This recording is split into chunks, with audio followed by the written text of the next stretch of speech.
Merry Christmas from all of us here on Breakfast Central. Thank you for riding with us all through the year 2025. And as we celebrate Christmas, Jesus is the reason for the season. We hope that you're able to spend time with your loved ones, with your families, your friends, and just basically share love. That's what Christmas is all about. You're welcome to Breakfast Central. I am Olive Emodi. And I'm Benga Borowa. It's the season to be jolly, but let's do things in moderation. Don't drink and drive, and let's celebrate responsibly. And it's good to be here, even though would rather be here. Yes. What did you want to say? What were you trying to say? Benga, say your remind. No, just say your mind. Say your mind. Let it out. We're professionals. Okay. Say your I mean, remind. footballers are going to be playing tomorrow. There are football games in the Premier League and on Boxing Day. On Boxing Day. Not on Christmas Day. Okay. Yeah, so Let me not lie to you. I'd rather even be the in my AFCON, house. they're taking a break in AFCON. There are no games today, so everyone is celebrating Christmas. So it's fine. And we're very happy. But the match is on Premier League, right? Is it tomorrow. today? Tomorrow. Okay, Boxing So Day. it's still the season. That's But we're glad to be here. And we're going to have more viewers because everyone's at home. So I better put up my best act. Yeah, best behavior. Be on my best behavior. Your best behavior. You better. Anyway, good morning. My name is Joe Hansen, and today happens to be a Thursday. Many were expecting that it's going to fall on a weekend, so people can actually rest. You don't mean it, right? We have one more day for the week. In my the head, weekend starts on Christmas Friday. 2028 would be a weekend. So No, relax. it's going to be a Friday. It keeps going like that. 2029. Friday, Saturday, Sunday. Christmas in 2026 will be a Friday. 2027 and 2028 will be Saturday and Sunday respectively. Are you sure? I'm very sure because every year It changes. moves It moves by a one day. day. Unless it's a leap year. No, I don't doubt you. Then I mean, it keeps going by your ancient, newly acquired nickname, Lady Lugard. So anything you say, I believe you, madam. You should have added that Santa Claus today since I could look like Santa Claus with Now my you're bow giving here. the spirit of Christmas. Thank Everyone you. has a touch of. Is this red or? Then there's red in your breast pocket. Okay, yeah. So Yesterday I was talking about Christmas and how I miss growing up, where there were such fun memories, the smell of hamatan, banga, or now they call Fireworks. it pyrotechnics and fireworks. Then it was banga and knockouts. And then I love that thing, bisco. Can you translate for No, me? no. It means the light of God Don't does used to not burn burn people. anybody. It didn't No, burn no. anybody. But you know it It's now. the light of Satan Do you that know burns it, right? people in hellfire. Why do you know it? Okay, because I wanted to show that Gen Z know it as well. It's bisco. But I think the Gen Zs don't know what you're highlight, talking they know about. it. I just asked him. Sorry, AY is this one guy's of our not team. Gen Z. Alice is behind This the guy is scenes not over Gen there. Z. Are you not Gen Z? He's not Gen Z. He's This so guy, mighty. this ST is going to be 50 very soon. What are you talking about? But you know what I liked the most? I like the spirit of the communal spirit that we had, which unfortunately we're lacking, where you will cook and all your neighbors will cook and all of you will exchange food on Christmas Day. You give your Muslim neighbors knowing that during their own celebrations they'll bring ram for you, and we've missed all And of you that. remember those trays? Those were the delivery guys then. Back then. Once you see them coming, you know that food has arrived. But we've become modernized and westernized. We're becoming more individualistic, and we're losing our sense of community, which is bad. I mean, there are good things to pick up from the West, like how they're efficient in government, our service delivery, and all of that. But we shouldn't lose our culture and sense of community to it. But you're welcome. It's Christmas Day. Well, speaking about Christmas, maybe we should start with a certain president wishing his. I don't know if you saw the video of What's that? President William Ruto of Kenya wishing his citizens Merry Christmas. He was like, "Oh, Merry Christmas, December 2025. We made it. Clock it or something." It was so funny. Wow. So he's now Gen Z, eh? Yeah. Clock it, eh? Fuck it. Everyone is evolving, I must say. But here in Nigeria, though, let's quickly mention that the number one citizen, President Bola Ahmed Tinubu, did put out a Christmas message out to all Nigerians. President Tinubu felicitates with Nigerians on this day. He put out a message on X, and then he says on the holy day, he wishes all Christians in Nigeria and around the world Merry Christmas, and then he goes on to, make a strong statement, especially the second line, of which if you go on X and see the reactions, you might want to understand what it means the for last Nigerians. paragraph, right? And then the last paragraph as well. He says, I stand committed to doing everything within my power to enshrine religious freedom. That word, religious freedom, in Nigeria, and to protect Christians, Muslims, and all Nigerians from violence. And that's where he signs out. You know, this would have been sweeter if it was a video. Well, I feel like it would have been nicer. And And it's more personal. Exactly. You feel like, because the truth is, with press statements, you can call it Bayo Onanuga to put out a press statement. well, he You can call actually also put anybody, it out too. right? It doesn't feel as personal as when you have a video. And we're not trying to be one of those party poopers that find everything wrong, but I just feel like it would have been better. And I know that many other people who share that sentiment. As a You Christmas remember message, when you have the Christmas Day broadcast. The King's traditional Christmas message. It used to be kick the Queen of England. It's very personal. And Yeah. It's once in a year. So I say- it shouldn't be. I don't know if we As a have- comms which was person, I'm one. sure you agree with us. That. Why you always, I No, he's the No, but guru of you comms. should tell us You know, now. everybody has a special. But fact, but She's fact. the lawyer Fact, here. You're she's the comms guy, and I'm the Yeah. military guy. Yeah. Okay. So I think that it's nicer.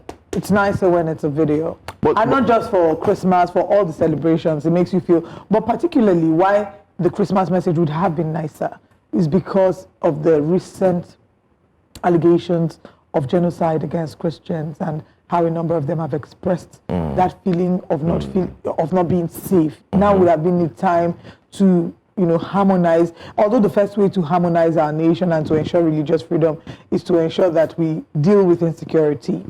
But it would have been nicer. And as a video. I mean, what has put a blip on this Christmas celebrations, we'll get to it, is the sad incident yesterday, the bombing in a mosque in Maiduguri. Very unfortunate incident. We thought Maiduguri had gone past the Boko Haram insurgency, and it's unfortunate that the suicide bombing took place yesterday. Our hearts and prayers goes to all our brothers and sisters who were caught up in that violence in the mosque in Maiduguri, Borno State. But we'll get to that in the course of our wake-up conversation. But let's see what Nigerians are saying. I mean, I don't know if you want to take that, but let's see how they're reacting, apparently, to the message.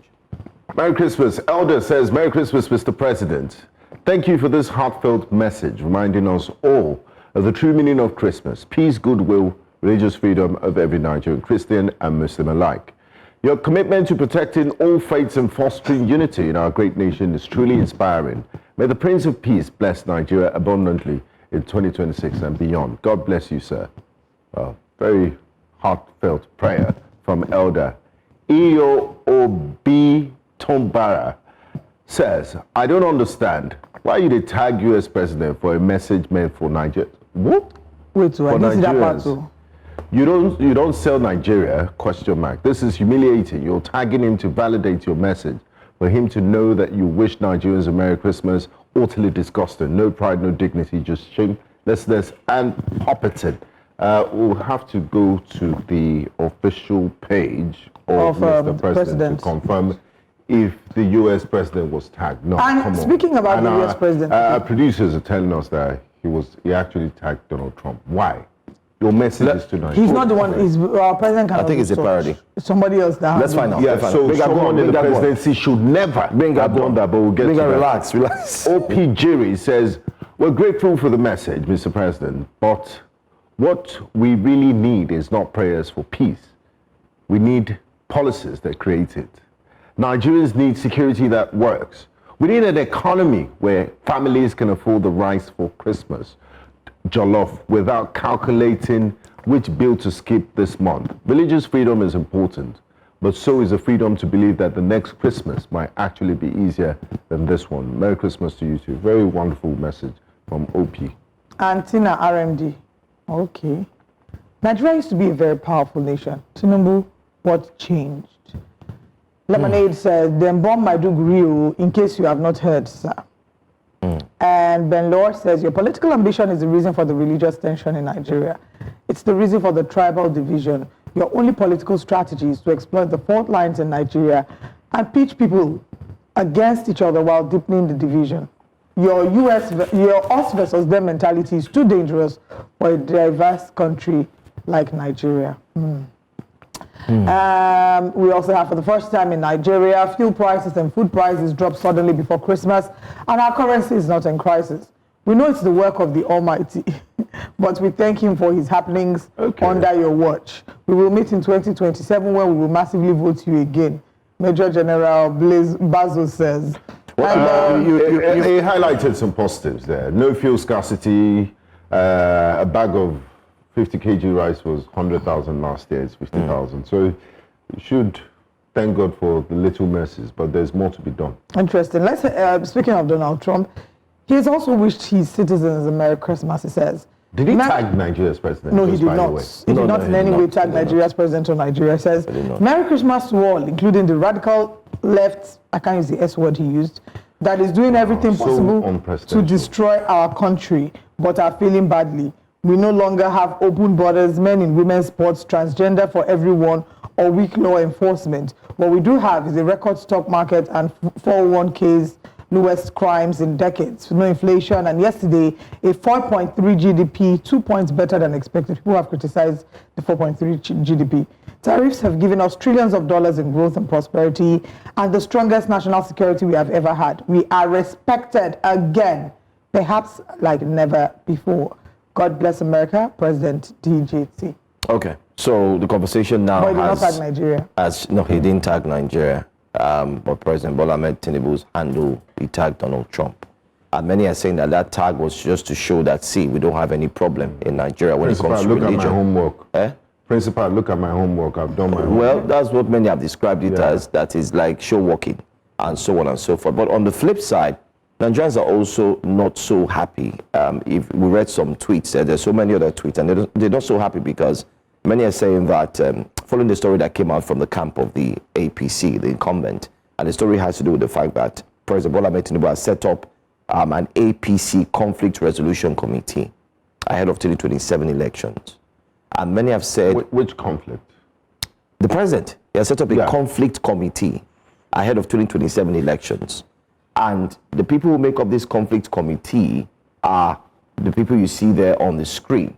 One particular face that got people talking on X is the man behind the president right there to his left. And that's got to do with the former governor of the White Lion. So everyone is saying, in line with what we're seeing now, the former Attorney General of the Federation, who is currently undergoing a lot of investigations, properties have been found, over 140 properties, how many billions of naira have also been found, himself and his son. Many are saying, okay, while that case is ongoing, there's somebody that is standing behind you there too, that also has a case that seems to have all of a sudden disappeared. So it's now hobnobbing with the president. Exactly, and it's now part of the, it's going about life committee. There's no everything is fine, and everybody's wondering what's really going on. Is it a case of selective justice, or is it a systemic failure to ensure that you hold people who have actually done the nation dirty? These are the questions. These are the these are the conversations online. If you go under the president's message, you go under the SSA's message, because he also put out the same message the president put out. People are not really focused on that. Let's forget the president. The law enforcement agencies, EFCC, should do press media rounds. These are questions Nigerians are asking. We should try and get the spokesperson. Just sorry to butt in. The last time we brought the EFCC spokesperson here, he said that these cases are ongoing, but they are underground. But Malami's case did not even last. I mean, every other day, and the newspaper headlines. Did you see how fast that case was tackled? How come? And then they said there were no receipts, so they had to go bring out the receipts through digging. But in this other case, there were receipts. There was proof. Everything was there in front of you. How come it was not expedited? We need an update from the EFCC. We need an update. That's a lot. Yes. Anyway, that's the reaction Nigerians are talking about this. So another point is they're saying the president is so focused on 2027, and this also continues to clarify why Nigerians are saying so. Have been created by acts of parliament that should act independently of the president. The president can't have his hands on everything. So why does the FCC need the president to give a directive? Why does the president need to give the marching order for the police to fish out these kidnappers and things? They should work independently of the president. I mean, the president is only one person, but we understand body language, political will, and how things work in this climate. But let's move It's on also, to... just to add to that, it's also, I think there's some cultural inferences there where it feels like you're, you know, the way they say... stepping on toes. Yeah, people also try to be very careful. Sometimes it's almost like we're waiting to be told what to do. Our culture of respect is borderline a toxic respect that we give. So we should have waited for our MD to call us that, guys. Can you start the show? In order to start the show, on right? Christmas Day. Yes, I need you guys to hit the ground running. That's really how a number of them see it. I don't want to overdo, so that my bosses will not tell me, you know, I'll wait until you're waiting to be told what to do. Well, please, let's move on. Well, talking about somebody who's not waiting for people to tell him what to do, he has prophesied that, get ready, there's an ark he was building. Guys, I'm not with you on this show. And he said there's Ghanaian flood. brothers. Just in case. Ghanaian brothers. He said just the same flood, just like Noah's Day. The flood that cleansed the entire earth.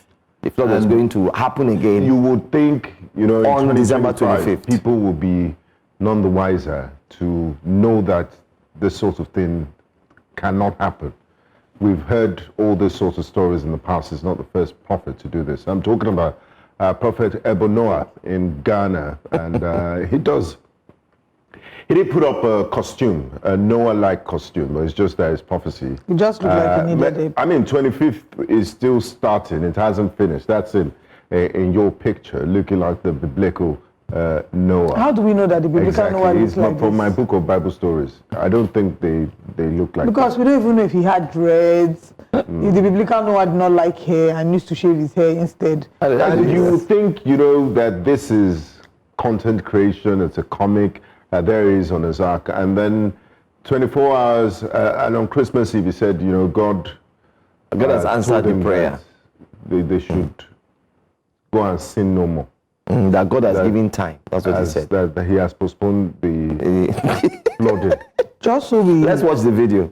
Let's watch the video. Wait. Still, let me catch you say your friend a book, Noah. God reveals to redeem. I have prayed, I have fasted, I have donated, and I have built.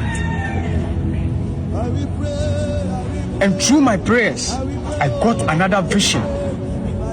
And in the vision, when you look at the number of people coming all over the country, all over the world into the ark, the expansion of the ark couldn't contain them.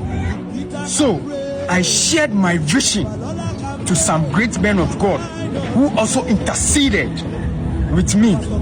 After the intercession, God has given us some time to build more arks in addition to the 10 that will contain all of us. So tomorrow, nobody should rush to any location.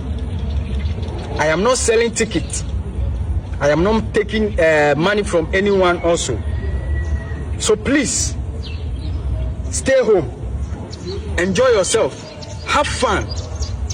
And also, I am wishing all of you Merry Christmas and a Happy New Year. Still, the ark is there. Repent. Repent. Repent. God bless you.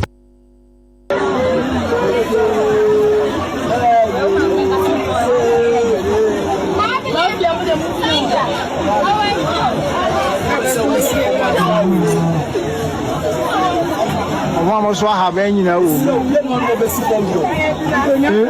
Quando fosse um sobo.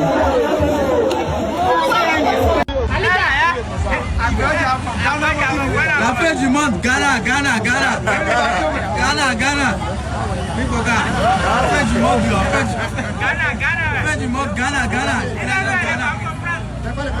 Direction Ghana. Bateau. Wow. This guy is, I mean, that's what faith can do. No, that's not faith, please. First of all, No. So we need it's to the gullibility of human nature. The fact that sometimes people are looking for who to follow because they're not willing to do the work of finding their own faith for themselves or finding God for themselves. So they're holding on to every word. Anybody, I can wake up today and say that, you know, I'm a prophet and start dishing out some very weird prophecies, and you will see I would amass a crowd. So one, it's the gullibility of human nature. Secondly, that man is a G-boy. Olive, you're privileged to have education, to have been exposed, and to be able to, you're blessed with the spirit of discernment. Not so many people have it, and that's why God will bless President Paul Kagame of Rwanda, because for you to open it, you can't just say I got a call in and then you start a church the next day. Check this out. You need a degree. What is he giving you them? need some level of qualification in theology before you can start, and it's highly regulated. So you need to save human beings. Human beings by nature were gullible. So you need to save them from themselves. And that's why President Obasanjo, when he was president, stopped the live broadcast of miracles on TV. Because we've seen people abuse these things, and it's high time. Okay, so as a Christian, I'm going to speak as a Christian. As a Christian, I know that miracles happen. I believe that miracles happen. I have seen miracles happen in my life and in the life of others. And I also know that my Bible teaches me to beware of false prophets, that in the last days, these are some of the things we will see, where people would be, it says you should not allow yourself to be tossed here and there by the waves of doctrine. And these are the things that we see. People are being tossed up and down. There is poverty, there is a lack of information, that leads to then some form of gullibility. There's hopelessness, and then there's hopelessness. The system of government. The things that the people will expect the government to do for them, they are holding on to religion. Simple things as God, please, as I'm going home, let there be light. People pray for light. People pray for, oh God, please let them fix this road so my tires will stop getting bad. The things that you should hold your government to account, we have to pray for those things. That is why we see videos like this. That man, it's either he's a if he cashed out, let's not waste time. A young boy or is a mental situation, or is both. He's a G-boy. But look at, reports have it that he has acquired a brand new Mercedes-Benz, and I saw the video of them saying, thank you to Prophet Ebos, followers and supporters. And I hope that all the people supporting him and contributing to his ministry can see this nonsense. Check out the way it comes. See the way it comes out. He wants to take this Mercedes into the ark. Even as a camera operator. So why is he dressing like social media? No, this is his style. This is all Benga. This is the strategy. This is the brand. Even John the Baptist, when he did wilderness, no dress like that. Yeah, this is the branding, you understand? How do you go around? See, whether we like it or not. Whether we like it or not. If this guy comes to Nigeria, Nigerians will see chop, of course. Have you not seen someone do this? That one hand was shot one hand. I did a video on that lady now. That lady has been to how many churches? I don't know what the Pentecostal Fellowship of Nigeria can do, or Christian Association of Nigeria. They're making a mockery of the religion, and they're taking advantage of people. And no, it's about stop a movie. They take a stand. But people will argue that, you know, it's faith. You can't police faith and belief. They didn't force anybody at gunpoint. But you need to save people from themselves. Worry, however, and people stop taking insulin. They stop taking old people that don't care. So these things have it's not a harmless crime. It's led to loss of lives. You have children in Akwa Ibom that have had nails driven into their heads. They've been chased out of their house. I'm trying to remember the one in Kenya. I'm forgetting that one in Kenya. Like this. There are consequences. Joe, we covered that story. We did that. Shakahola. Yeah. I think it's Shakahola. Go ahead. When they told them that Jesus was coming, they went and they were in the wilderness. It was people were dying, really, because of religion. Dead bodies were exhumed from the ground. So many of them. For those who are Christians, this is not why Christ came to die. This is not why Christ was born and Christ came to die. Not so that you be easily fooled. This is not the first time we're seeing this. Even this year, about 3-4 months ago, there was a huge prophecy. A prophet in South Africa, I believe, had made a prophecy that Christ was coming. And as a result, people were selling their things. People were doing... In fact, social media, somebody sent it to me that there's a countdown until the day of the Jewish feast of wanting. I said they are using you to cash out. All of you are streaming, adding to this life. This person is earning in dollars on YouTube. But you know the sad truth. There was one 2 days ago. A prophet said that the coach should not start Ademola Lookman in our game against Tanzania. It was Ademola Lookman. That's called the goal. I went back to the post, and somebody said Ademola Lookman scored the winning goal. that prophet is not okay. Wait, that's even too far. Yes. That's even too far. There was a prophet who had predicted what will happen in the finals of the World Cup and predicted in the finals of the African Cup of Nations, the last one. You see, the truth is, whether you like it or not, these guys are cashing out. They are. Even the most and they're making a mockery. Even the So I don't know. They are making a mockery of the religion. It's not good, and it's driving people away from Christianity. But you know the way that I see it? Because that's what you see them playing football, spiritual football in the church. You do like this, one person will fall. But you know the way that I see it, So that it's not as peculiar. a Christian, it's not peculiar to the church. The same way that I know, the same way that we have it's not harmless. people who are exploiting the Christian faith. It's the same way that people who are killing under the name of Islam. It's the same way that we have people in other religions who are doing other things. It's the same way we have fraudulent bankers, fraudulent lawyers. It's fraud. It's basically fraud. The human nature is very easily manipulated. It's left for you. Ignorance is not an excuse. It's left for you on your own to seek knowledge, to seek development, and to seek enlightenment. Let's head to X and see what Nigerians are saying. In fact, we should have taken what Nigerians are saying. Can millions of people have discernment and education and enlightenment? Because they have, All right, let's start with Umar Olabode Oladokun. It says, he made enough already. It's time to re-strategize. New format, and surely another money will enter. Absolutely, 100%. It will enter. More acts, more donations. This guy won't buy diplomatic passports for another country. Straight up. So an opportunity to get rich off of idiots. This is the ultimate scammer. Now he's made it out the mud, literally. Driving out of the community in a brand new car. Does the Ghanaian government, because what's the difference between this and advanced people? It's fraud, of course. Can they not step in and arrest this man? Elikan says the thunder will go strike her still the gym. No thunder go strike her. No. There's a story of a Kenyan pastor who went to carry out knee surgery and came back and said he's ready to heal the cripple.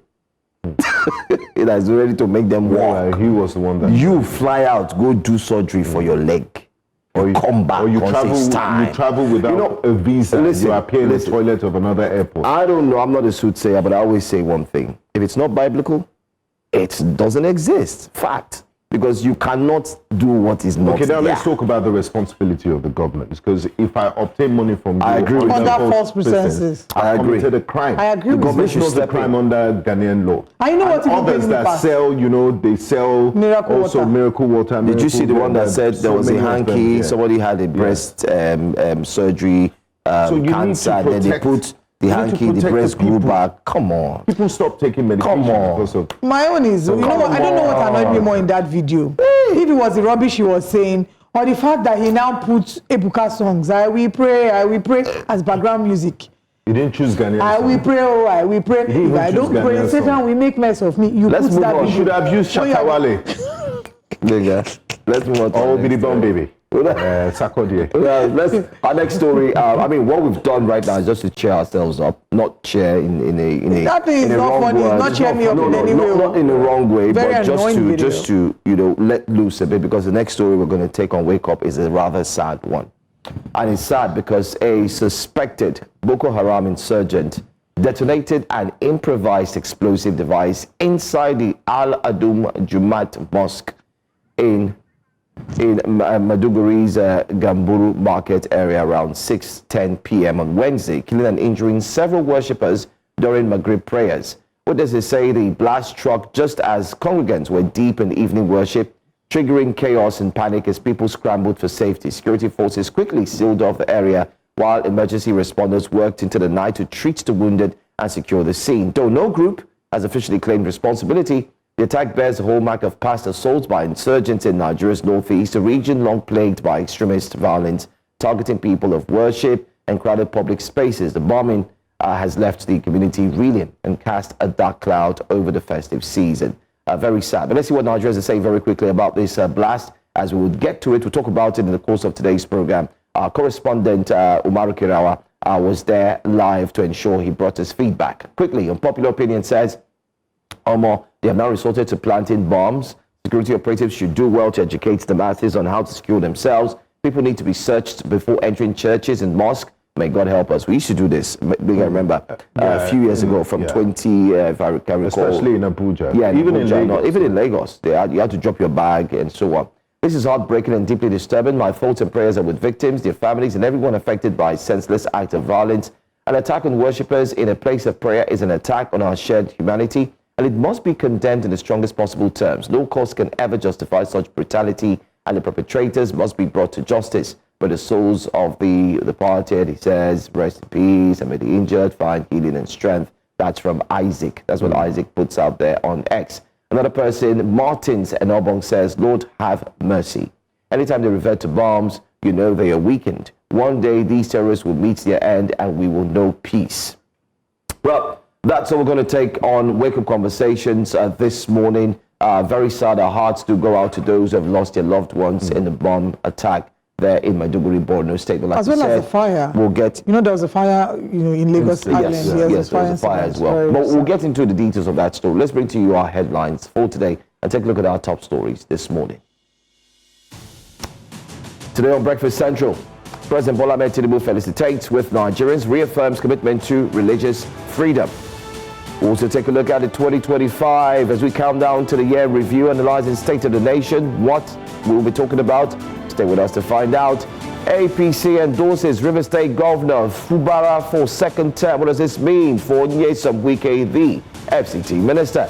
Nigerians decry soaring transport fares. It's too expensive, they say. And we'll bring to you the front pages of the newspapers today. Join us and stay with us on Breakfast Central.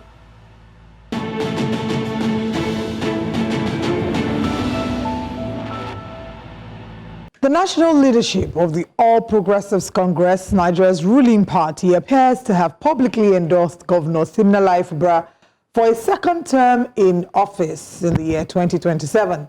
The party recently called on Rivers residents to deliver overwhelming votes for President Bola Tinubu and Governor Siminalayi Fubara in a move that underscores the party's consolidation of power in the oil-rich South-South region following Mr. Fubara's recent defection.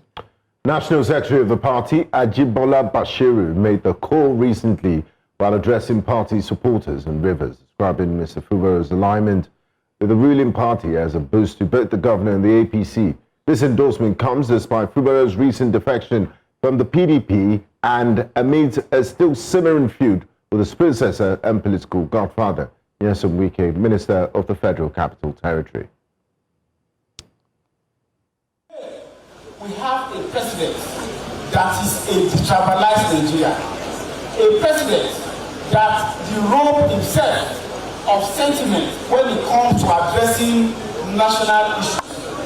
Even those who have not joined us in the APC, Mr. President maintained equity, fairness, and justice to all the subnationals. And what has happened in Nigeria today is that we have a president that wants Nigeria to develop. I was impressed for the fact that even today, Mr. Governor of River State had to address a very important issue that will have a spectacular improvement on the revenue of the country, and that is the Ogoni question, addressing the need for oil exploration to resume back in Ogoni land. We help our country and also help that. Today, anybody that is standing aloof and has not joined the APC, maybe they are giving their time. We are very sure that in the fullness of time, all the timber and caliber, all Iroko of political relevance in Nigeria will join my party, your party, the party of the governor of River State, All Progressive Congress. I want to assure you that the party will create a level playing ground for everybody.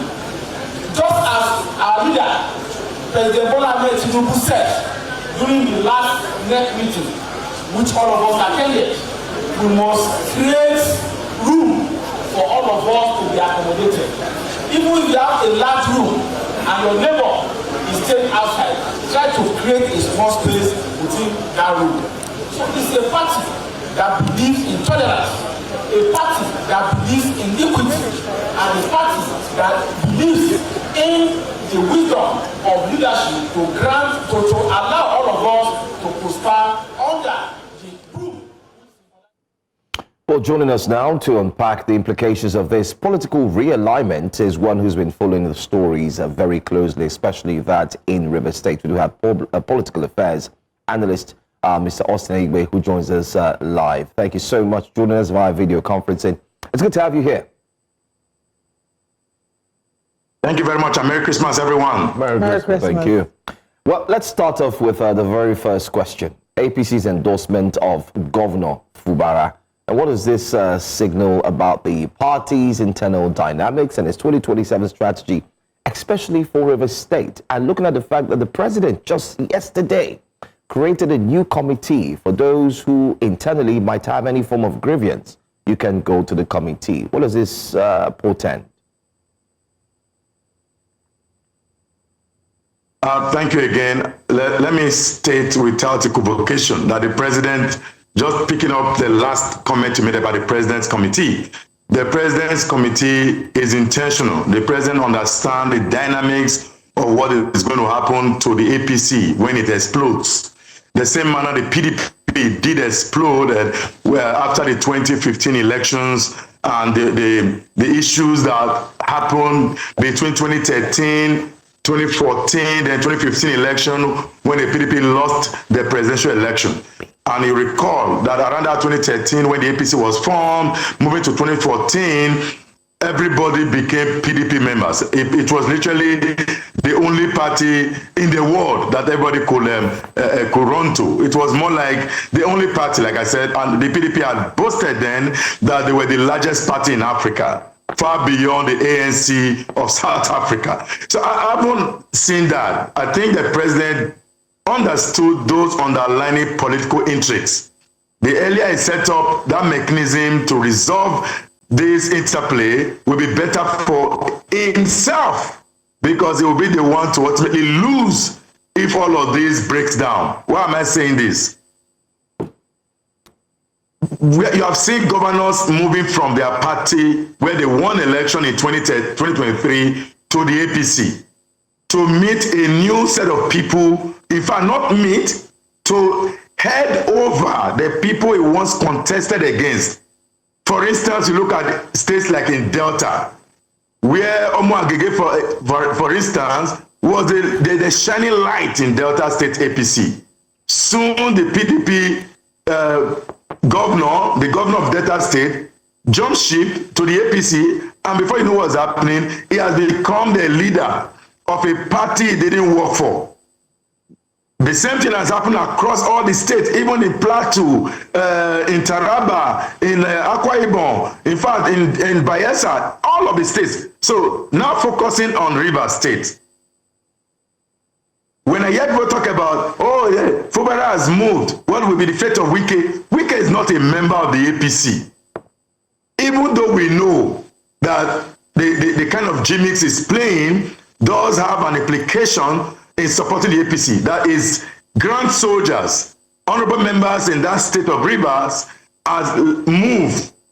And the best bet for Governor Fubara was to quickly hit the ground running and change the political narrative. So that is why it's becoming like a challenge. There were rumors, I say rumors, that the president and the former governor of Rivers State, Nyesom Wike, tried to stop him from moving to the APC. But Wike did not move early. And in any case, Wike did not want to move based on what we now know from Governor Makinde. The Wike movement is not just to, Wike cannot lead a PDP at this material time because of the objective of what he wished to deliver, which many of us have seen. About a year ago, we had actually advised PDP on what to do. PDP didn't do it. Today, PDP is almost like, I don't know, not to use the wrong words, but everybody knows the status of PDP today. So the governor of Fubara moving to APC, I think it's strategic for him, and it will dismantle some of the nuance in that state where former Governor Wike has initially hold sway. APC needs River State. Needs River State for many reasons. If you recall, it was River State that gave the last card for the APC victory in the presidential election. And that is, of course, why Governor Wike, as the former Governor Wike, have been so very powerful in the current administration, even though the APC leadership and, of course, APC members does not really like Wike's role in their government, because till today is not a member of the APC.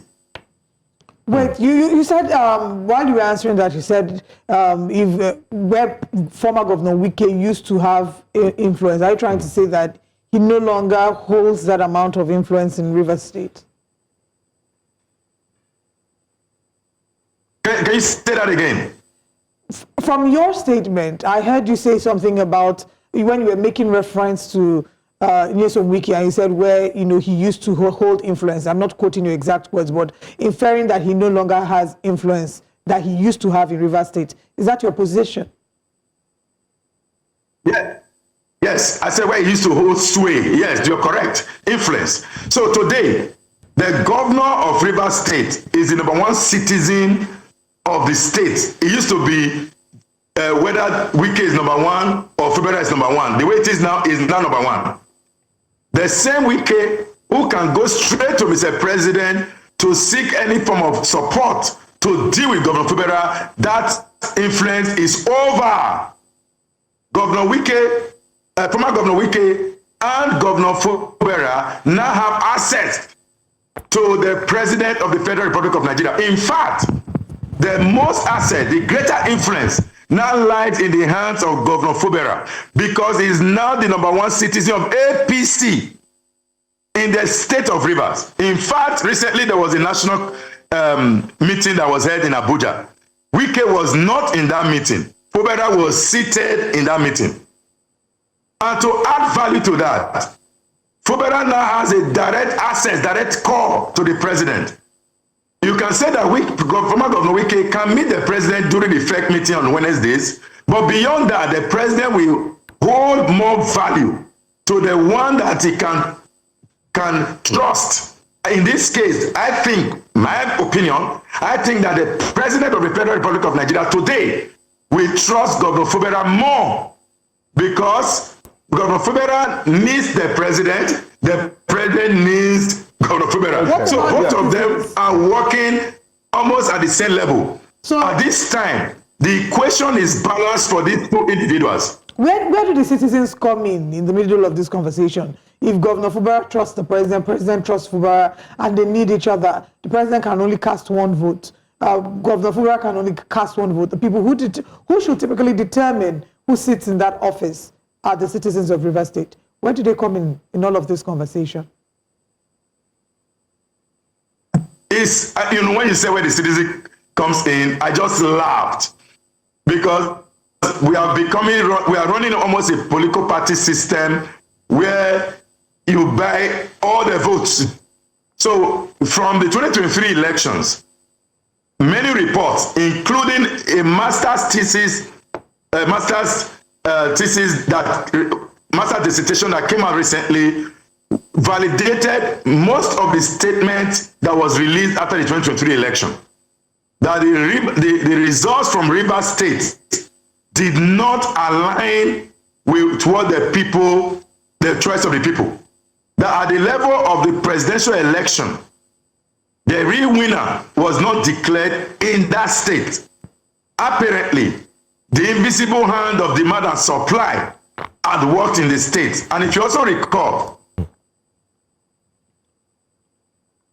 unfortunately, I think network connectivity has disconnected Mr. Aigbe there. Hopefully he can reconnect. He said something. He said the law of demand and supply. No, it needs to go beyond that. I want to understand what that means. See the enthusiasm. It was speaking about the power dynamics. It was almost like the unholy trinity and alliance between Mr. President Fubara and Wike, and the millions of Rivers citizens was not even mentioned in the conversation. And the quality of governance, and also opposition, the state of our democracy. Mr. Austin is back, Binga. Yes, Mr. Aigbe, you can continue with your thoughts.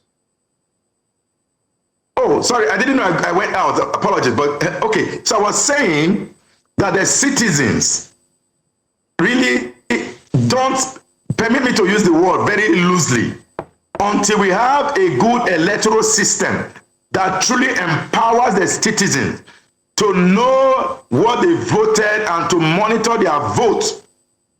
Having an election that think that the citizens' vote matter will be almost an uphill task. In the 2023 election, the Rivers results came to Abuja the last. When states like Borno and Adamawa has arrived, what does that tell you? Nigerians, citizens of Rivers know what I'm talking about. When Mr. President... Yes, go on. We can hear you. Go ahead. You stop at when Mr. President. Go ahead. When Mr. President declared the state of emergency, the people uprising was clear. But what happened eventually? The Supreme Court eventually did not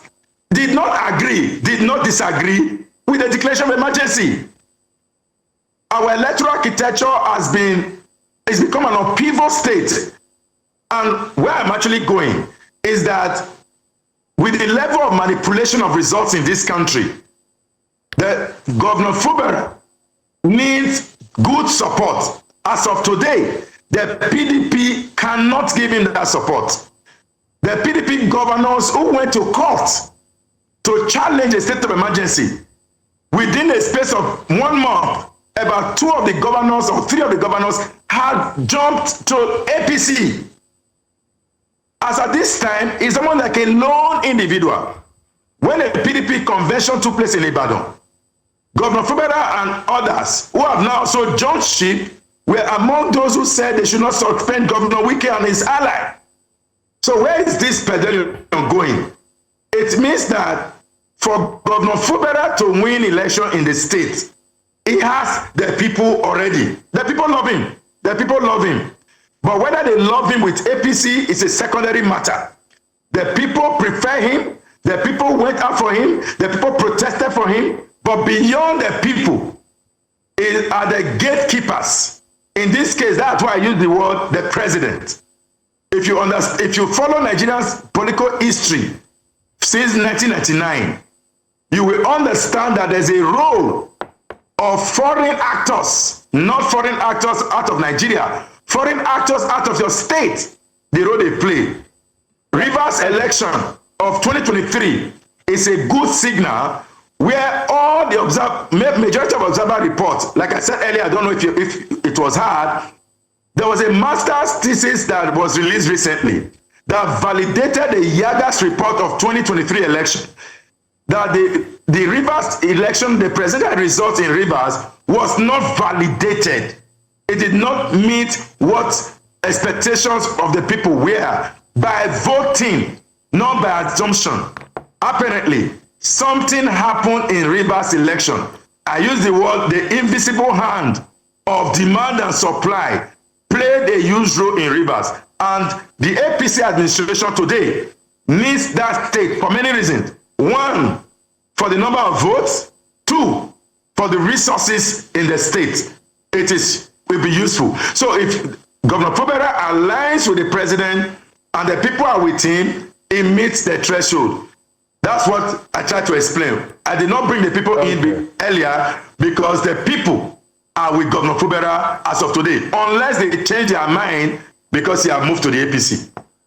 Is there any chance of viable opposition in River State, so to speak? Because I'm sure there are citizens of River State that don't want anything to do with the deal makings, the governor, the godfather, the president, and everything that has happened in the last 2 years, and just want a clean slate, a neutral politician that would free River State from any sort of deals and shackles that are holding it down and face governance squarely?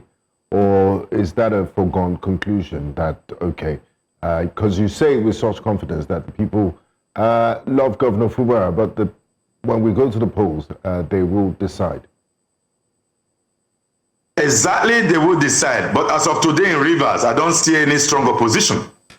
All the opposition hitherto had been with Governor Fubara when he had the conflict with former Governor Wike. Former governors of that state big wins, including even the late elder statesman Edwin Clark. They all rallied around Governor Governor Fubara against former Governor Wike. Apparently, I am sure, I haven't spoken to Governor Fubara, but I'm sure that before Governor Fubara made a step to join the APC, he would have consulted largely with these power brokers, with these alliances, all of those that make sense. Today, the APC architecture in Rivers State really does not have the convergence of Wike, as it were, even though the Wike supporters of PDP, before now, not just the House of Assembly members only, about a year ago or thereabout, the APC, the PDP strong members had actually moved to the APC. Literally, you will say that the former allies of former Governor Wike are the new controllers of the APC. The same individuals who today, from the National Secretary's commentary, that you are getting an automatic ticket. That is the tradition of politics in Nigeria, which was started by the PDP. A governor, an incumbent governor, usually gets an automatic ticket. And the APC has also played the same role in the last elections after the 2019, in 2019, incumbent governors got automatic ticket. So if Fubara getting automatic ticket, we actually be at the mercy of the APC national. I know that people who vote are in the state APC, but they have a way from history of getting the person that the national wanted. It has happened before. It happened in Edo State during Obaseki 2020, even though former Governor Shomole, who was then national chair of the party, declined former Governor Obaseki's renomination or an automatic ticket, but the party members, we know, supported his move to the PDP, where he later won. So this is historic. The people in Rivers, former governors, former elder statesmen, former lawmakers, they've been with Governor Fubara, and I think that they are still with him because he wouldn't make the mistake of abandoning them at this crucial time. All right, thank you for joining us. We wish the people of Rivers State a Merry Christmas, and we hope that the coming months and in the coming years, we'll get to see what the polls have to say regarding their choice of who the governor is, and that the voice of people truly is the voice of God. Thank you so much for joining us and lending your thoughts to this conversation. And Merry Christmas to you. Yeah, Merry Christmas. And Merry Christmas, everyone. All right. Thank you. Now, speaking about Christmas, the Federal Competition and Consumer Protection Commission has issued a stern warning to intercity road transport operators across Nigeria, urging them not to impose arbitrary fare hikes on travelers during the busy Yuletide period. In an official statement, the Commission acknowledged that seasonal demand and operational costs may influence pricing. However, officials stressed that consumers must be given clear, accurate, and timely information about any fare changes before they travel. Business correspondent Chamun Dabeng speaks to travelers and drivers on their perspective and has this report filed in. It's the eve of Christmas, a time when Nigerians would be typically crowding interstate travel parks. But this year, spaces that once buzz with activity are noticeably quieter than in previous seasons, largely due to a mix of factors including rising transportation costs and changing travel experiences. As the festive season drives millions on the move, traveling across Nigeria has become more expensive and for many, more frustrating. From sudden fare hikes and delayed journeys, commuters say the cost of movement now comes with discomfort. I'm flying along Warri Bus and Port Harcourt, direct waterline. And the cost of the transportation this year is too much. And the federal government causes it because of fuel. Are you hearing me? One person is paying 100,000 per head from here to Port Harcourt, from here to Nshoweraba. Are you hearing me? Because it's from federal government, because of fuel. People travel to Abuja, they don't pay more than 40,000 naira, but normally it ought to be 30, or even we do travel 25,000 naira. But now, cost of fuel is reducing, but the transportation is going high. For many Nigerians, traveling during peak periods now feels less like a journey and more like a test of endurance, marked by widespread complaints of extortion and poor treatment from drivers. Since yesterday, I left to park from my 2, no vehicle, straight from my 2 to Sele. I went to GUO. So they told me that it's 74,000. I agreed to pay the 74,000. Luckily, they said my luggage is too big. I can't go with my luggage. From GUO, I went to several parks. Same thing. I couldn't move yesterday. Then I have to lodge. We got there 5 a.m. We got there 10 minutes after 5, Abia line precisely. Getting there, they collected our money. Let's go. They kept delaying us till it was 6, 7, and we are like, what's happening? And they said we have to pay for extra luggage, and we weren't carrying any luggage. I and my 3 children, we paid 55,500 naira for a person. So I paid a total of 222,000 naira, and I wasn't carrying any load.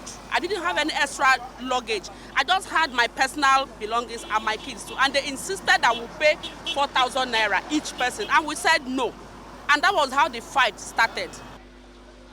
With no clear pricing framework and limited consumer protection, Nigerians are left navigating both rising costs and declining service quality, raising questions about accountability in the transport sector. The situation isn't driven by, a sudden cost spike. It's more about demand surges and the sort of market power that we have across the country. So during festive seasons, and we see this even during school resumption or election periods, the demand for travel rises sharply. So it's really about a pattern where fares respond sharply upward because there's demand, but they don't adjust downward once the peak periods are over. According to Mohammed, despite Nigeria's current economic climb, the high prices are unjustifiable and do not follow market realities. As travel demand remains high, commuters are calling for clearer pricing standards and better oversight to ensure movement across the country is not only accessible but humane. In Lagos, for News Central, Chamun Dabeng. Right, there we see it. There's not as much travel as we had hoped they would, as they typically would be during the festive season, during the Yuletide. You would see people even travel on Christmas Day, right? But there's not a lot of that. Not just because people don't have money, but there's also the fear of insecurity. People will think to themselves that a lot of it is financial. Yes, there is a lot of financial part. I just wanted to mention that I know that there are people that did not travel this year because of the fear of insecurity. But yeah, anyway, that's what we have for now. We'll be also connecting with our correspondents at different points during the show to hear what exactly Christmas looks like. And to feel the pulse. To feel the pulse of the people. But also we have comments on YouTube. Good morning and special Merry Christmas to Mokunye Chukwuemeka.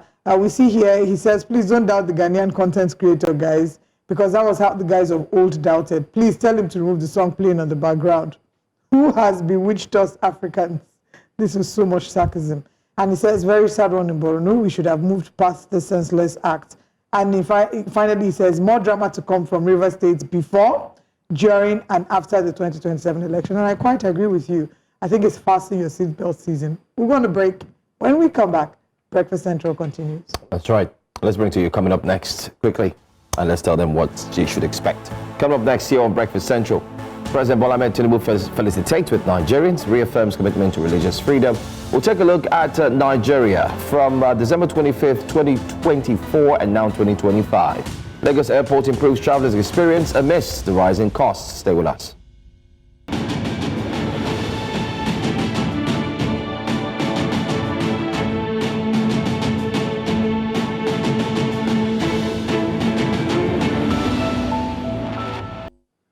The year 2025 is gradually coming to an end. As the year winds down, we take a hard look at the state of the Nigerian nation, from politics, the economy, to security, as well as the pulse of its people. From the rising cost of living to the deepening insecurity, from youth-led protests to political realignments, 2025 has indeed been a year of reckoning.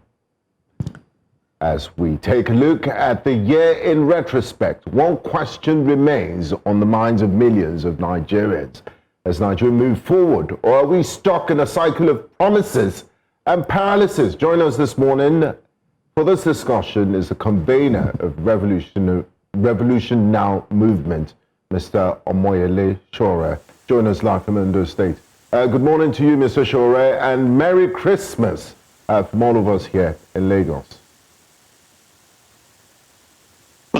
Thank you very much. Merry Christmas to everyone watching this morning. I'm glad to join you this day. Can you hear me? Yes, loud and clear. So let's start with security. Just yesterday, last night in Maiduguri, a bomb blast was recorded in a mosque in the capital, and security and terror attacks and kidnappings have dominated headlines in 2025. In fact, we've witnessed this unfortunate suicide bombing yesterday. What would you say the government, would you say the government is losing its grip on national security and it has failed in its responsibility to protect Nigerians? Well, that's been my position even before the U.S. government came hard on the Nigerian leadership over the insecurity of the citizens of Nigeria. There's been a very terrible year for Nigerians, a year that clearly the government failed to protect its citizens. The only place where we all had, where we had disagreement with the U.S. intervention is claiming that it's only Christian genocide. No, it is not. It's a genocide of all kinds of vulnerable people across the country. And the genocidaries are in different groups, including sometimes the security forces in Nigeria. So it is not it's not only Christians who are affected. There's a lot of people who are non-Christians who are affected. Some Muslims, some Christians, some we don't even know their religion or their belief systems. So what would you say has been the failure of the government to do where the issue of dealing with insecurity is concerned? And would you say that there's been a report or an increase in the attacks itself, or is it more of an increase in the reporting of the attacks? Oh, I actually think that people are desensitized to it. Otherwise, the reporting hasn't even been adequate in terms of reporting of attacks on Nigerians. It's been such that people no longer even pay attention to these reports anymore, but there's been increase in number of attacks. We have had to document about 16 or 17 states of the Federation where there's absolute chaos and breakdown of law and order occasioned by terrorism, because now I've always said there's no point designating some as banditry or terrorism or kidnapping. Anything you have on this scale for a persistent period of time is no longer banditry, it is absolute terrorism. There's been chaos in at least 16 states of the Federation, and there's never been anything as bad as that in the history of the Nigerian nation. Well, we saw what happened in Australia. During the Civil War. Okay. I was talking about what happened outside of Nigeria, where the government in Australia didn't waste any time in completely calling out the actions by a few individuals and call them terrorists. But here in Nigeria, it was done, during the late President Muhammadu Buhari's administration. And just recently, President Bola Ahmed Tinubu has also done the same, classifying them as terrorist act. What's your take on that? And do you have any form of belief that despite the classification, this would speed up the process of eradicating any form of insurgency that's perpetrated by these terrorists? I think the classification is the least issue for me, even though it's a welcome development that they have finally admitted that this is outright terrorism and that it has nothing to do with any particular religion or region. It has now spread to across Nigeria. But what I have consistently mentioned or insisted is that there has been failure to protect, and the priority of the Nigerian government has not been to tame any kinds of terroristic acts. It has been a distraction. It has been a source of corruption. It has been a source of inertia, and that is why these things have spread over the years. Instead of fighting the terrorists, the Nigerian government likes to fight those who are non-terrorists. People like me get arrested. I was arrested 4 times in 2025 alone. They spent, humongous amount of money trying to convict Nnamdi Kanu, and they told the country that after Nnamdi Kanu is convicted, there will be peace, there will be security. And it hasn't happened. And then you imagine what they had to do when there was a coup plot a coup attempt in the Benin Republic. Suddenly, you found out that Nigeria had an air force, but we have not felt the impact of that air force in curbing terrorism on our own soil, which is here in Nigeria. So that is the reason why I said the greatest crime of the Nigerian government, the leadership of Bola Tinubu, is lack of initiative, competence, and some of it has to do with how they are playing politics with the life of Nigerians. For instance, I spent the entire year telling them that you need to bolster the police force by rejigging the leadership of the police. You went to put a spent force there who was supposed to have retired and tired, and the police has probably the highest population of security agents in the country, but it has zero leadership. It has no capacity to intervene in matters of internal security. It has been reduced and degraded, and it has something to do with leadership. It's, maybe we can say funding is part of it. We don't play politics with security and expect the country to be secure. And you've seen that. You mentioned Australia. The difference between when there are terrorist attacks in places like Australia, US, and other countries is the degree to which they respond immediately. But here, there's zero response. I'm in Borno State, and I was laughing, very upset when the IGP, illegal IGP, as I call him, was saying that all the police has been deployed to protect people across the country.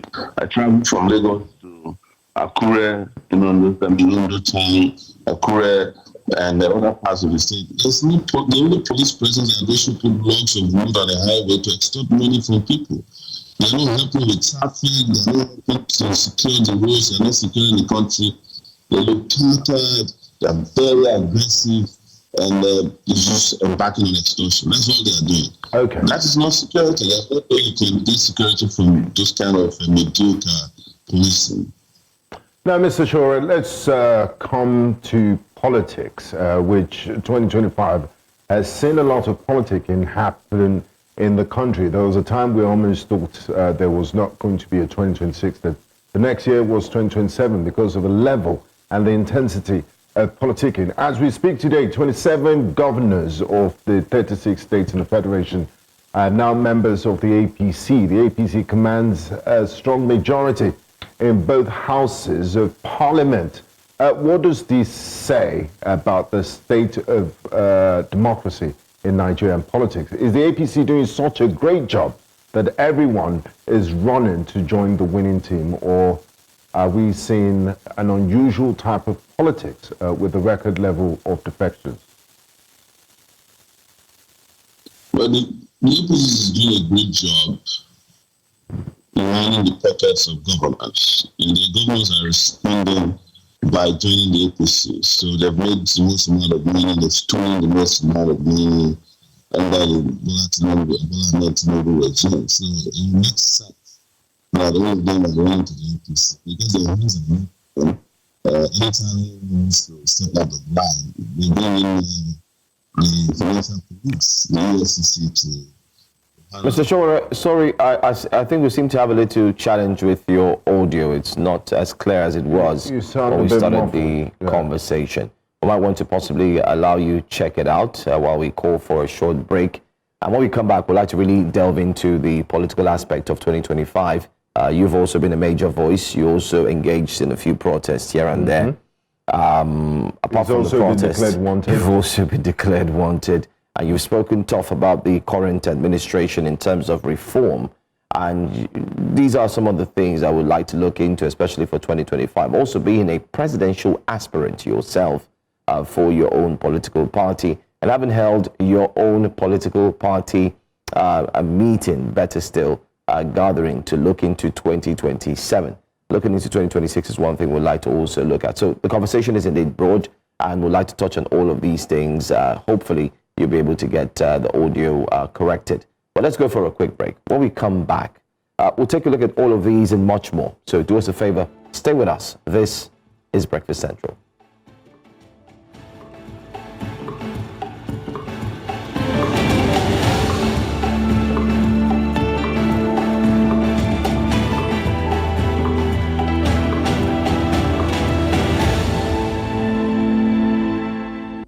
You're welcome back to Breakfast Central on this Christmas morning, and we have a special guest with us, Mr. Omoyele Sowore. We're discussing the state of the nation. Before we went on that break, I did ask you about the political climate in Nigeria that has witnessed a record number of defections. 27 states of the Federation now have APC governors, and both houses of parliament are controlled by APC majority parliamentarians. Does this mean the APC is doing such an amazing job that everybody wants to join the winning team, or are we seeing a different type of politicking in Nigeria? Well, I was speaking to the fact that the APC is doing a great job helping governors line up their pockets and also protecting them from any kind of scrutiny or accountability by ensuring that anybody who is in the APC is not, asked to account for the spending. So, do you have any examples sorry to interrupt you. Do you have any examples to prove this very serious allegations you made that the APC is helping governors line their pockets and is also shielding a few politicians from accountability, hence the defections? Well, I'll give you the example of Delta State, in which the former governor of Delta State, who was Atiku's deputy, was accused of stealing 300 billion naira from Delta State. And as soon as he joined the APC, his sins were forgiven. And there's been a number of governors who's been accused of either mismanaging or misappropriating funds that are reported on a daily basis. You are in the business of journalism as much as I am. And we know these things very much. And if we sit here and start reading out state governor. We seem to have network challenges with Mr. Omoyele Sowore. Hopefully we have him back. But he was just speaking about what we've termed the deodorization and the insecticization of Nigerian politics, where your political affiliation either guarantees you persecution or gives you a sort of freedom based on where you stand politically. We hope to reconnect with him soon because we have a lot to unpack looking at the state of nation in 2025. Quite a lot has happened, and it seems time flies. I remember when the year started, and now it's December. Absolutely. Well, hopefully our prayer is that 2026 is a better year economically and politically for the generality of Nigerians. One in Nigeria that works, regardless of party affiliation. That's the yearning and aspiration of most Nigerians, if I may speak. Absolutely. I think from December 2024 up until now, which is 2025, everyone will be asking for one thing, which simply is the basics. Medical, power, and not forgetting to remuneration in terms of salary. But Mr. Sowore is back. Sowore, if you can hear us, I would like you to go on with your point. You said you do have a few examples for us. So please go ahead. So I mentioned the example of the former Delta State governor who was accused by the EFCC of looting over 300 billion naira. And as soon as he joined the APC, his sins were forgiven. And I said there's been a lot of reporting of state governors, even through GovSpend, who are locating contracts to themselves through fictitious companies or companies of cronies across the country that are documented. So we don't need to look too far. That is the reason why the policy is to shield those who are close and is to expose those who are not. If an Abubakar Malami were to be in the APC at this time, I can guarantee you, and I'm speaking of what I know, that he will not be spending Christmas in detention. Even though I believe that Kama was going to catch up with that one for a long time. I'll be talking about his corruption. But I also know that the political party known as the All Progressives Congress doesn't have any problem with corruption. It's a party that came on the back of corruption, that's lived through corruption, and that breeds and eats and exists based on corruption. But like I said, the Nigerian people are not decamping. That's the good news. Okay. And if we play our cards right, they will be shocked that 27 governors are less than 200 million people. All right, Mr. Omoyele, you're not, in other words, you're not bothered about the movement of governors to the APC, what many have termed the one-party state movement, which has elicited fears and worries from various political corners. One thing that I also want to ask you about is the fact that we haven't seen persecution of persons who have been called or have touted to have, stolen funds, taken money, apart from the former Attorney General of the Federation. What do you make of this? I mean, take for instance, this year alone, we did see the incidents that took place, especially in Kogi State, and many were expecting that the EFCC will push ahead to ensure that justice has been served, but nothing has been done yet. Yes, that's what I said earlier. The APC is there is a big umbrella for the corrupt, and it's a basket for those who are not in the APC.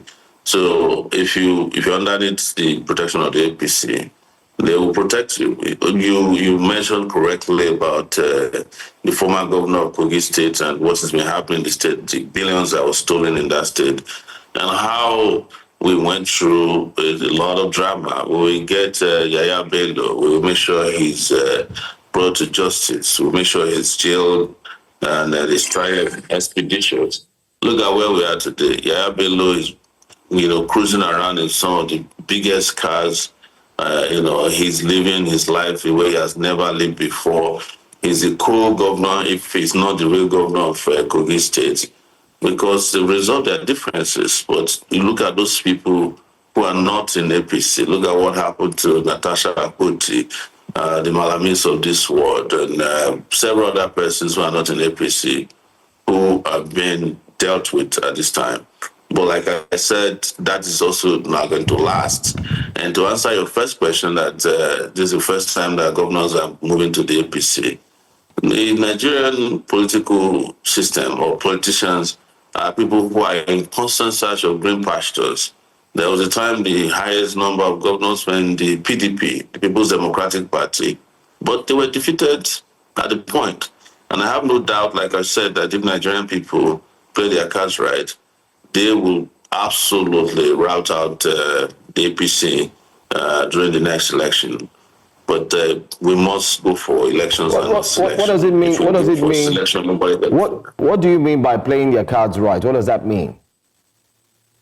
Well, playing your cards right is being serious about social political issues, things that matters to your life. Making a decision to vote your conscience and not vote for a bag of rice or, a few grains of rice. Ensuring that you're not afraid or scared of the so-called political behemoth that has been created. To toe the path of dignity and honor and say enough is enough and that we will never go back to this type of lifestyle that has been brought upon us. Some of it we brought upon ourselves by being undisciplined, by being greedy, and by being dishonest. We cannot take that away from what has befallen Nigerians. And some of it they brought upon themselves because of their own shenanigans. All right, let's also now very quickly talk about our budget and your thoughts regarding what seems to be a carryover of budgets from 2024 into 2025 and now into 2026 with the shortfalls we've seen.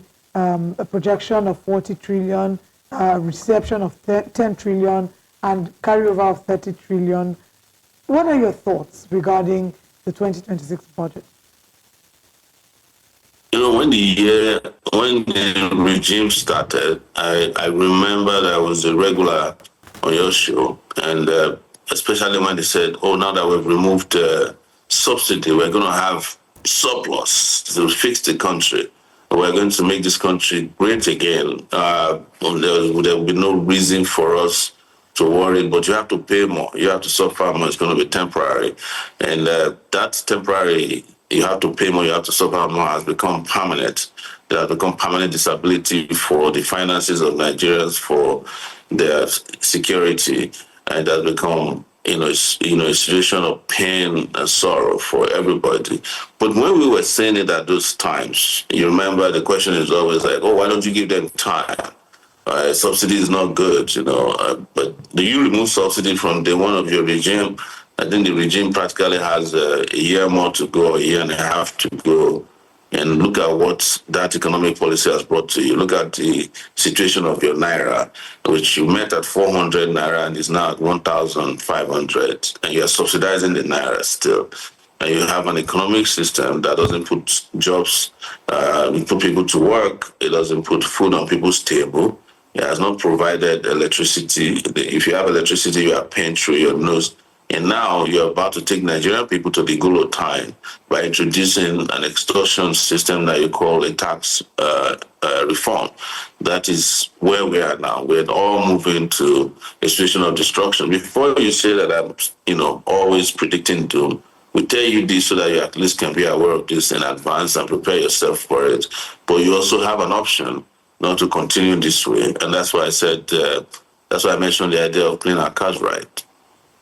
Now, Mr. Shower, before we begin to wrap up conversation, let's project into 2026, as you suggested. What are your expectations from both the citizens and the government, knowing that 2026 is the penultimate year, is a very crucial year before the general elections in 2027? Well, the general elections are upon us already, unknown to a lot of people. The ruling party, as they mentioned, have concluded almost everything they need to do to engage in selection. So, but 2026 is not going to be a very easy year considering where we're coming from. The economic situation is dire. Insecurity is likely to get worse because you're not making, there's nobody in charge of the country that can tell you exactly what is going on. Everybody is doing whatever they can. Somebody, I think, came on your show and analyzed that during the Buhari regime, there used to be maybe a few cabals, one or two. There are over 6 cabals under the Tinubu regime. I mentioned it earlier on your show one day on another show, that this is the first president that has a first lady, a first son, a first daughter, and a first in-law. And I think there's a second daughter office as well. So all these guys are running riots all over the country. The country is not being governed because even the person who is governing the country, as we are aware, is barely aware of what is going on in the country. Just like we've always had with the Buharis of this world and those other incompetent leaders who have been ruling Nigeria. So again, there's not going to be anything crucial about 2006 except we make it a crucial year. And that's where, our intercession are very necessary. To just declare a year crucial is not enough. You have to make it crucial. It has to be important to our lives, it has to be important to our progress. And anything short of that, we'll be back here 2026 December again. And we'll be saying, 2027 is a crucial year. And it come to pass and nothing has changed in your life or my life. But we can make it a crucial year. And you can do so by following this person that is in front of your screen now, myself, and others who are determined to make it a crucial a great year for Nigerian people. But it's not going to be easy. We have to fight through the ticket that's been, and all the landmines that's been put in place by this regime and the political party APC, who are hell-bent on burying the Nigerian people alive. Thank you so much Thank you. for spending your Christmas morning with us, convener Revolutionary Movement, Mr. Omoyele Shore. We appreciate your insight and thanks for always talking to us here And Merry on Christmas. Breakfast Central. Merry Christmas to you. Thank you. If it's Mary on your side, I wish you the best. You're in Ondo State, so you can help yourself to a very nice plate of pounded yam to celebrate Christmas. I intend to start knocking on doors very soon. Thank you so much. Have a nice day. Yeah. All right. The Federal Airport Authority. Well, we'll get to that after this break. But let's go ahead and join our correspondents in Lagos, filling the pulse of merrymakers across the city. Igbalani Omoni is here to give us a situation report of how Lagosians is celebrating Christmas this morning. Nii, you're looking, the only thing missing is a white beard. You're looking very Christmassy and happy this morning. I love that Christmas cheer and look on your face. Please, can you give us an update of what is happening in your brand new Christmas shirt?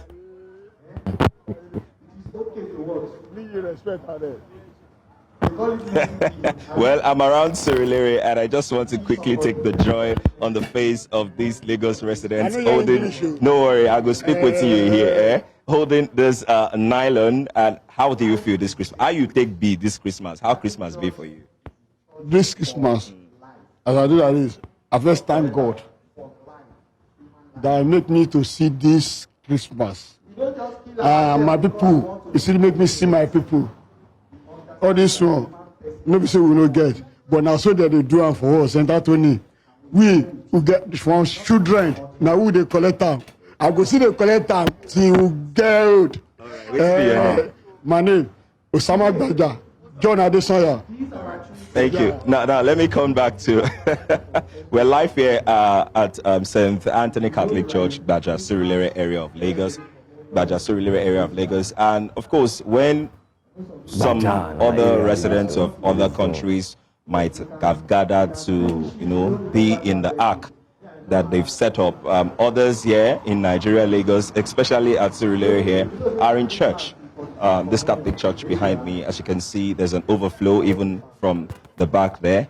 They decided not to make this some sort of social gathering, but to come to church to celebrate the essence of Christmas, which is the birth of Jesus, and also to stick to the core of why Christ died for them, according to some of the information we've gotten. I spent a little minute inside, and I could listen to some of the concerns and the messages from the priest. And one thing he mentioned was that if someone is celebrating his birthday and you refuse to wish him happy birthday, how do you feel as a human being? The same thing, Jesus' birthday is today, and of course it's important to celebrate him the right way. And that's why they've all gathered here to go along with, I wouldn't say this Christian exercise, if I can put it that way. But moving away from that, other people are on the side here, just going about their normal duty, while some are in church, some are trying to get to a boat in another country, some are just doing their buying and selling, and the church is going on. Alpha, my guy, what's be your name? Usman. Usman. How markets they go? Fine. This year, how much you say you don't make? How business this year? Good tomorrow.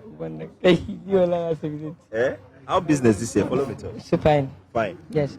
How you say next year will be? I don't know. You don't know? Yes. I don't understand. You don't understand? Oh, I'm sorry, my guy. All right. So, but I have someone else standing by here. I had to keep in so that we can have a better conversation on what is the perspective is about Nigeria. Please, let's talk, sir. So let's start with your name. Right. Let us start with your name. Please look at the camera. I'm Raphael Yazard by name. Okay. How was your 2025? It was, we bless God for everything. You understand? It's been awesome. The gift of life and provision and blessings, everything. Thank God for everything. It was, we believe this year now, like next year will be greater than this year. But this year was awesome, of course. We can't, despite the fact of what we go through, a lot of things that happen, but God still bless us, God still keep us alive up to this time. Yeah. Some people on Christmas Day like this are in church, as you can see. But you just decided to just lay low. What informed that decision that I just want to be myself today? Yeah. Because it's a choice, of course. It's a choice, and I'm enjoying it. You're enjoying it? Yes. You prefer not to go anywhere, not church? I'm a Christian. Yeah, I'm a Christian. We go to church. Okay. So we go to church. So you know today is Jesus' birthday, according to what the priest said. Yes, I know very well. So have you wished Jesus happy birthday today? Very well, even before I wake up from the sleep from this morning. Okay. Let me quickly ask about next year. From next year, a lot of things will be happening. For example, taxes there that we start paying. Not that we've not been paying it, of course, there's a reform to it. There are a lot of things. Insecurity, yes, a lot of people can argue that it's going down, it's coming up. You know, the income, the situation of the country. What are you expecting next year? How do you see next year Christmas to be like? Starting from, of course, the New Year. I'm expecting God's blessing and abundance next year. A blissful year. Years greater than this year, 2025. That's what I'm expecting. Change. Both in financial aspects, both in everything, in our jobs. That's what I'm expecting. If you have a direct link right now to speak with the Nigerian government, anybody at any top official, what would you say to anybody in power right now? Or let's say Mr. President is sitting right in front of you. What would you say to him right now that you want to be changed in Nigeria for a better country? Okay, I would tell him to change the economic system, because it's the economy that is the most things. It's the most important thing today. It's what is affecting most people today. A lot of people are living in penury. They are not enjoying. So it's the economy aspect I will talk about. I will tell him. I will discuss with him about to change the system, because the system is really down and poor. People are going through a lot. That's the only thing that is affecting this country. Yes. So lastly, let's come back to the merriment. What's the plans? I know there should be some plans to celebrate after party now of Jesus' birthday. What's the plans for today? Okay, I had planned to hang out with my friends, just chill, enjoy, eat whatever comes, not anything I see from people. Eat good things, rice, chicken, and the rest. All right, thank you very much. You heard it from him. Well, it's a season to celebrate, and a whole lot of people have different opinions on how they want to celebrate it. For most Christians, it's more than a social gathering, and that's why they are here. Currently, we can't have any of them because everybody's dashing down. The mass should end in about 20, 30 minutes. So most people we met just want to quickly go inside and pick something from what the priest is saying. The message is the same: unity, peace, and of course to understand that it's a period to share love, to share goodness of God, and of course to know what the day really stands for, which is Jesus' birthday. All right, Nick, thank you so much, and we look forward to speak with others. Definitely, we do have some of our reporters who are in different parts of Nigeria, and also our correspondent in South Africa, Bongani Siziba, will equally be filing in a report to let us know what it's like in South Africa. So I will ask you to stay with us. It's never going to be a boring moment. Never. Absolutely. Never. And on behalf of the team here at Breakfast Central, we would like to wish you a Merry Christmas, even though you're working. It's what we signed up for, and we love it. Are you not working? Yes, we're working. We're all working. Sure working. Yeah, we're sure working. Let's move on to another story very quickly. Well, let's tell you that the Federal Airports Authority of Nigeria, FAN, has stepped up efforts to improve passenger experience at the Murtala Mohammed International Airport in Lagos. Now, let me tell you this. The international terminal is actually undergoing visible upgrades, combining enhanced aesthetics, customer-friendly services, and reinforced security measures aimed at easing passenger movement and boosting Nigeria's image as a major aviation hub. Business lead correspondent Nasser Agbalaya tells us more in this package. Take a look. Passengers arriving at the Murtala Mohammed Airport's International Terminal are being welcomed to a visibly transformed environment. From refreshed interior designs and new decorative fittings to live music from a DJ and a piano performance in the arrival hall, this could redefine first impression for travelers coming into Nigeria. It has been beautiful and amazing, most especially this terminal. It has been well taken care of when it comes to equipment, and as you can see, the whole decoration, everything. It has always been busy for me, and like I said, amazing, top notch. Yeah, I feel welcomed coming back home. Yeah, I feel welcome knowing that I'm in my father's land. Yeah, I feel welcome. The whole atmosphere was welcoming. The upgrades are part of a broader passenger experience initiative by the Airport Authority, designed to make arrivals smoother, more welcoming, and less stressful after long-haul flights. Besides aesthetics, security remains a top priority. Surveillance has been tightened across the terminal with increased personnel deployment and enhanced screening procedure to ensure safety without disrupting passenger flow. The authorities says the renovations also address long-standing concerns about congestion, signage and navigation within the terminal. Terminal now is a little bit better off than the previous one that we are using, and then everything seems to be seamless. You can see people, unlike before, you see people trying to chase you, trying to ask you some things, trying to extort you one way or the other. But at least you can see people moving freely. Nobody is stopping you, nobody is trying to take something from you, and the experience is better off. For travelers, the changes at Lagos Airport marks a shift towards a more modern and passenger-focused aviation experience, one that balances security with comfort and hospitality. We can always improve on whatever standard that we are trying to create. This is not the best compared to any part of the world, but at least we can still do more. As Nigeria seeks to boost tourism, trade and investor confidence, the upgrades at the Murtala Mohammed International Airport may offer arriving passengers a more positive first impression of the country. In Lagos for News Central, Nasir Agbalaya. Let's now take you to River State, where the Governor Siminalayi Fubara, has announced 100 million naira as the state's donation to the armed forces. Fubara, during the launch of the 2026 Armed Forces Remembrance Day Emblem Appeal Fund, said the move aims to provide stronger support for veterans, widows, and the families of fallen heroes. In a show of appreciation for the servicemen, Governor Fubara asked the Nigerian Legion to forward names of 50 wards for employment and assured that the ongoing construction of the Legion's permanent secretariat would be completed in 2026. These are people who have lived their life for Nigeria. These are people who made sacrifice for the unity of this country. And the least that we can do is to appreciate them, not just coming here annually to do the emblem launching, but they should go beyond that to support those ones that are still alive, appreciate the dead ones through any other means that we can.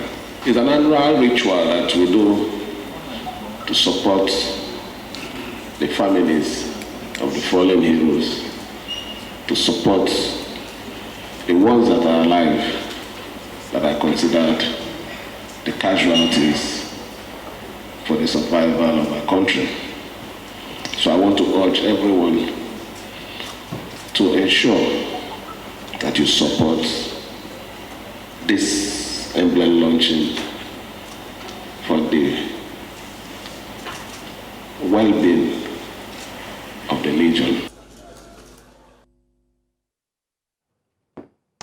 And that's all that we have for you for now on Breakfast Central. There's still more, of course, the newspaper reviews. And remember that we're streaming live on News Central via YouTube. But we'll now go on the break. And when we come back, it will be breakfast headlines before we bring you the newspaper. Stay with us.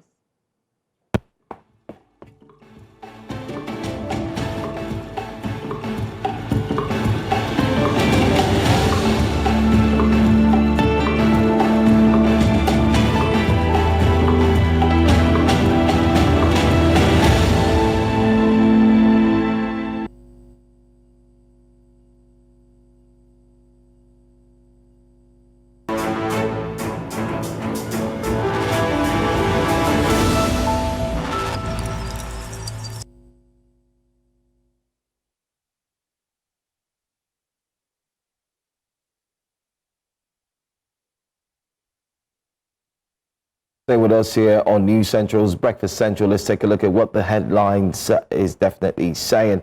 Now, we begin in Lagos, where a massive fire incident on Wednesday evening gutted the Great Nigeria Insurance House, a high-rise commercial complex on Martins Street, Lagos Island, with several traders reportedly trapped as emergency operations continued. The fire broke out at about 5 p.m., quickly engulfing sections of the multi-story building, which serves as a major warehouse and retail hub for clothing materials. According to the Lagos State Emergency Management Agency, emergency responders arrived to meet an already raging inferno with flames spreading rapidly to the upper floors, complicating rescue and containment efforts. Let's head now to a sad story, this time in Borno State, where 5 worshippers have been confirmed dead, while 35 others sustained various degrees of injuries following an explosion inside a mosque at Borno Market in Maiduguri, the Borno State capital in Nigeria's northeast. The Borno State Police Command says the explosion occurred during evening prayers, triggering panic among worshippers and traders in the busy market area. Police Public Relations Officer of the Borno State Command, Kenneth Dasso, who confirmed the casualties to News Central, said security operatives have cordoned off the Borno Market area as investigations continue. ba abin da zamu ce sai da inna lillahi wa inna ilaihi raji'un. Gashi jama'a mu duka kwance kusan mutum 20 da wani abu banda suka rasa ransu, banda mutanen da bamu ma san ina suke ba. Abin da ibtila'i ne Allah ya kawo muna, sai dai mu yi addu'a Allah ya kare sauran jama'a, kuma kowa ya hankali da inda zai cunkus da jama'a.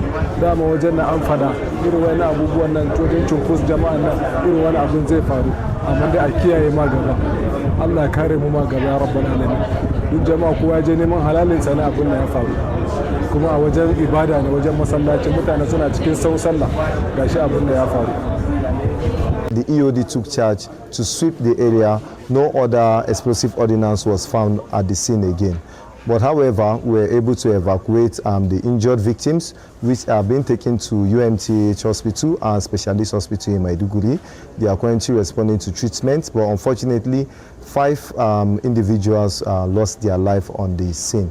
But however, we are still ongoing investigations, while further details on this report is going to be available to members of the public.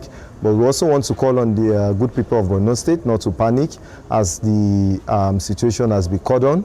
And right now we have the police, from the Department of Operations, which we have the AC Operations, who is here coordinating this operation for a seamless exercise to see that we don't record any incidents or untoward incidents within this period of time. So remain vigilant, and we'll get back to you with full reports with regards to these incidents, please. There are a lot of rumors going around that the government has imposed curfew. Is there anything like curfew in Maiduguri? As of now, we don't have current imposition of curfew, but however, we'll keep on studying the security situation. If it warrants for the peace of the good people of Borno State, we are going to advise which the relevant body will impose the curfew. Okay, tomorrow is Christmas Day and Christian community will be coming out. Well, we'll take a pause on the Borno State story and head back to Lagos, particularly Martin's Street, Lagos Island, where our correspondent Victor Mbadike joins me live to give us an update on the inferno that did take place, started yesterday evening at 5 p.m. Good morning to you, Victor. All right, Victor, I'm sure you can hear me. If you can you give us an update? I did see footage there behind you. You do have, of course, the... Beautiful. So this is what is left of the great Nigeria Insurance House. It's a 22-story building. Wednesday, I think the 4th or the 5th floor, we are not exactly sure, caught fire, which of course has spread to other parts of the buildings in this particular story building, which is really quite sad because it is supposed to be a warehouse for clothing and textiles. I mean, people will sell their warehouse, their business, do sell clothes and whatever they do sell here on the island, on Balogun Market, as a matter of fact, store their, goods in this particular building. So the meaning of this is now that all, their buildings, their clothing and textiles have all gone down the ruins. Not just that, it has also affected adjoining buildings like this one too. It's really sad because it's happened on the Christmas Eve. These guys are supposed to be in their houses celebrating Christmas, but this is what is left of the entire building. If you look again, I don't know if my camera can also show you, we also have another affected building just right in front of me. So basically, all the surrounding buildings are affected as we speak. Look at this building too.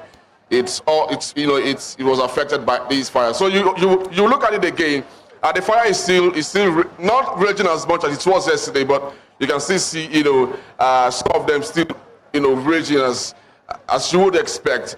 It's so much, and of course we still have the fire service officials still around trying to see what they can do to salvage the situation. It's really that bad. It's really so much.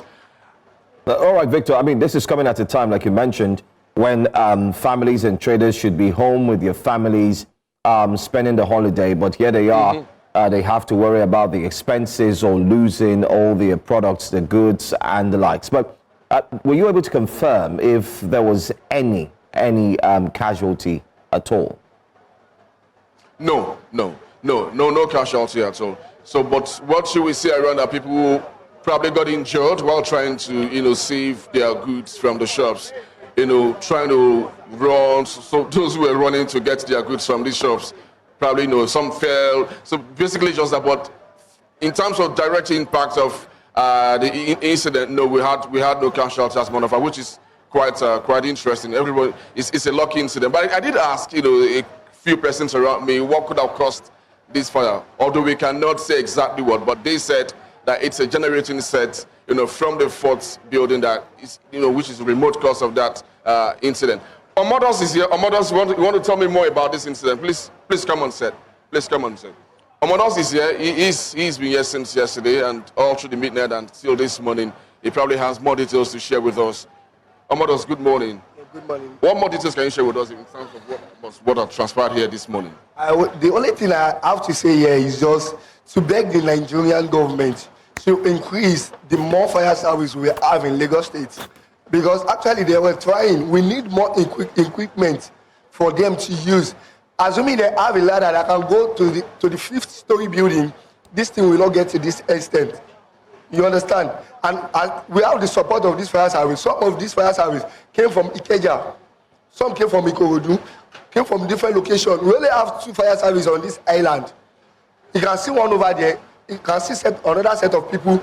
They called a tanker of water to supply them water, which is supposed not to be so. Assuming they add more effort, it will not get to this extent of all these attached of buildings. So we beg the government to try more and please support us, support the people, because we are your people. God bless you. Thank you, Modest. Well, Johansson, you must also know that we did try to speak to the victims. They are all still distraught and still trying to gather momentum to speak. We understand and we will not press further, hoping that maybe after a few hours we'll be able to, calm their frayed nerves and talk to us. But it's pretty much not something nice.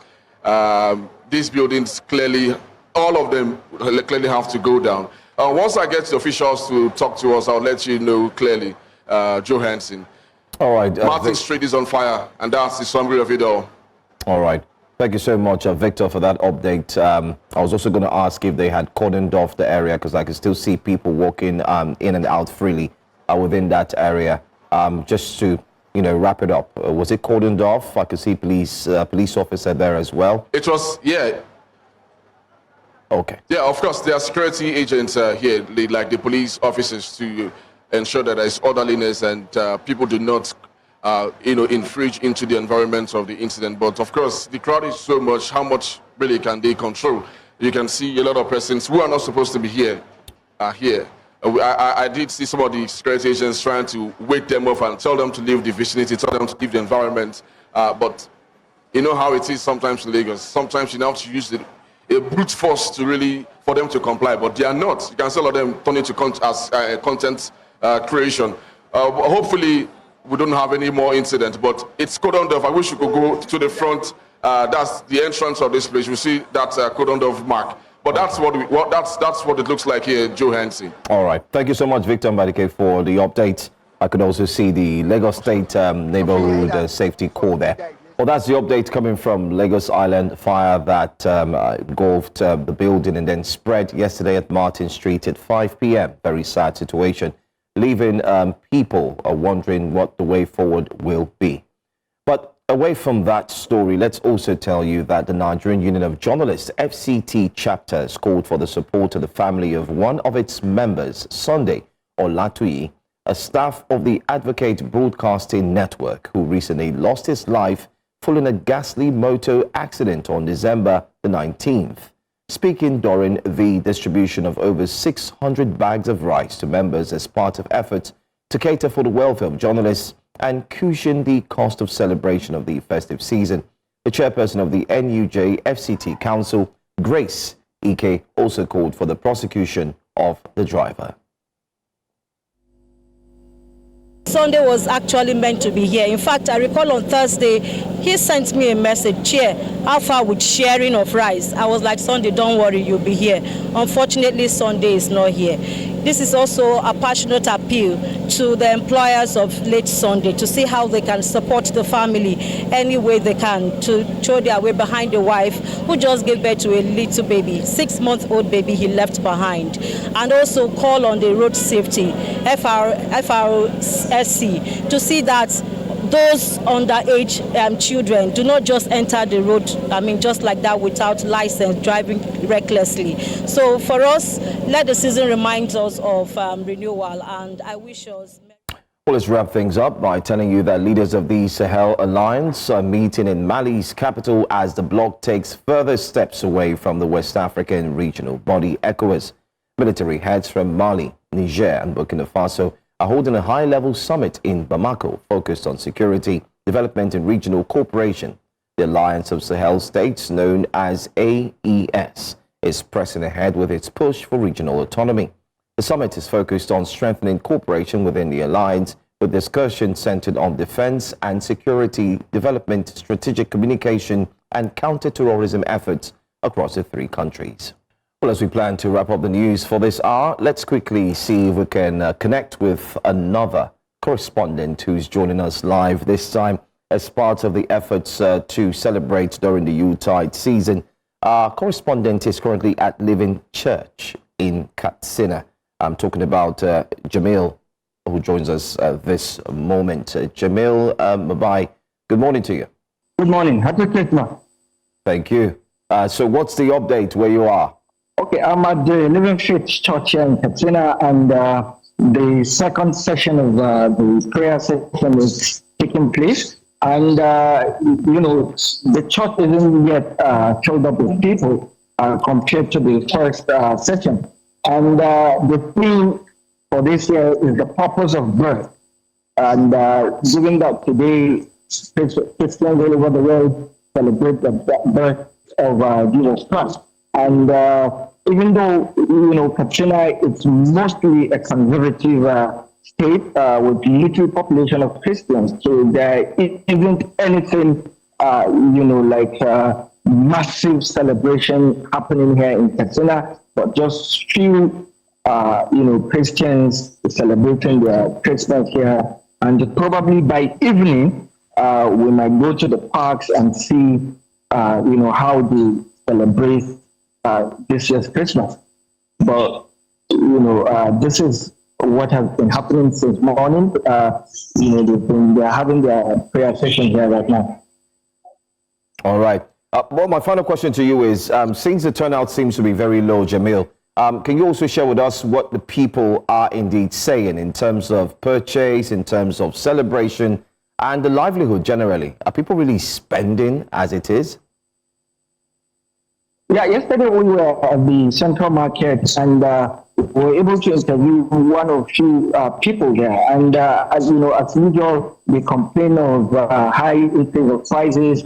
And with regards to also transportation, there was a family we interviewed, they planned to travel down to the south. But the cost of transportation, is something they cannot bear. And like I said, there isn't much circulation of money. I guess from what was seen yesterday at the market, and very few Christian families were seen, making their own purchases and what have you. We also went to the turkey market, and same thing. What is it called? They were telling us that there are no customers buying the turkey as compared to last year. Okay. All right. Thank you so much, Jamil Mabai, for joining us, a correspondent all the way from Katsina. Have a great day. And that's all we'll take on breakfast headlines. Don't forget to join Blessings Mosugu at 12, where we'll bring to you the 12 report, a special one, and you'd get more feedback and a lot of in-swings from our correspondents. We'll go on a quick break. Breakfast Central continues. The front pages of the newspapers is up next. Stay with us.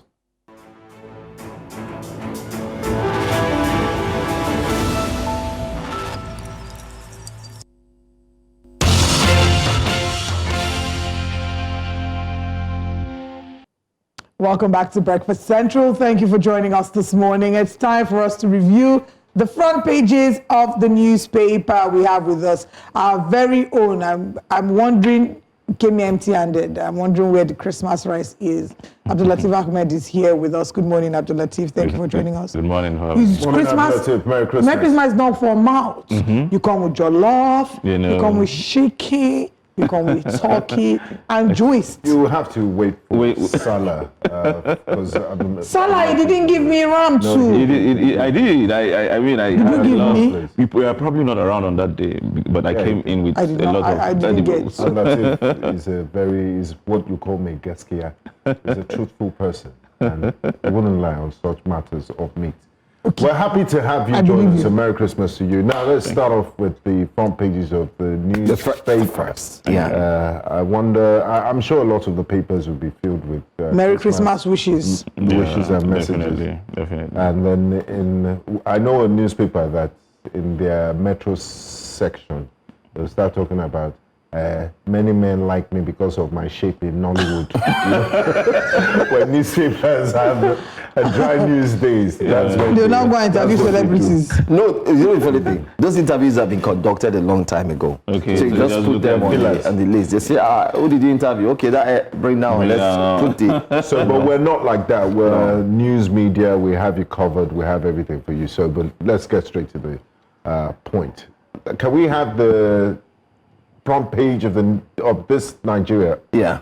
Yes. Let's look at what the headlines are saying on this Nigeria. This Nigeria Christmas, says the headline, the front page, screaming there. I'm committed to religious freedom, says Tinubu. Akpabio Wike, governors, others preach unity. Adamawa Governor Pintiri grants pardon to death row inmate Sunday Jackson and others. Let's take that, Abdul Latif.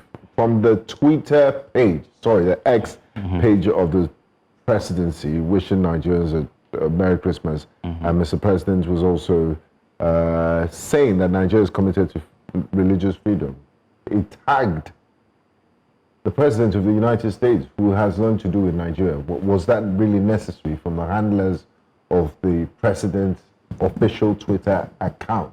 He's wishing Nigerians a Merry Christmas and you're tagging President Donald Trump. What do you make of it? And the fact that there was a bomb blast in Maiduguri yesterday. I hope this is not the beginning of a pattern, because Maiduguri has been spared a lot of the insurgency in the past few years. We've witnessed relative calm and peace in Maiduguri, and to see this dastardly act in the mosque yesterday, it's quite unfortunate. First, I didn't see the tweet on X. However, if he actually did that, it is a misplaced thing. It was unnecessary. It was unnecessary because he is speaking to Nigerians and not the United States.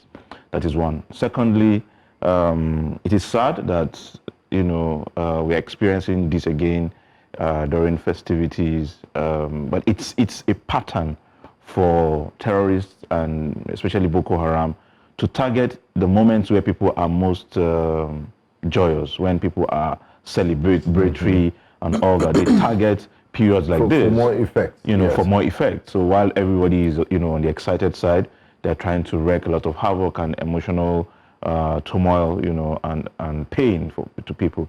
And again, they're attacking the mosques now. There's a chance that, considering the amount of information we had ahead of this celebration, the deployment of policemen, and security agencies across, the state, you cannot cover everywhere.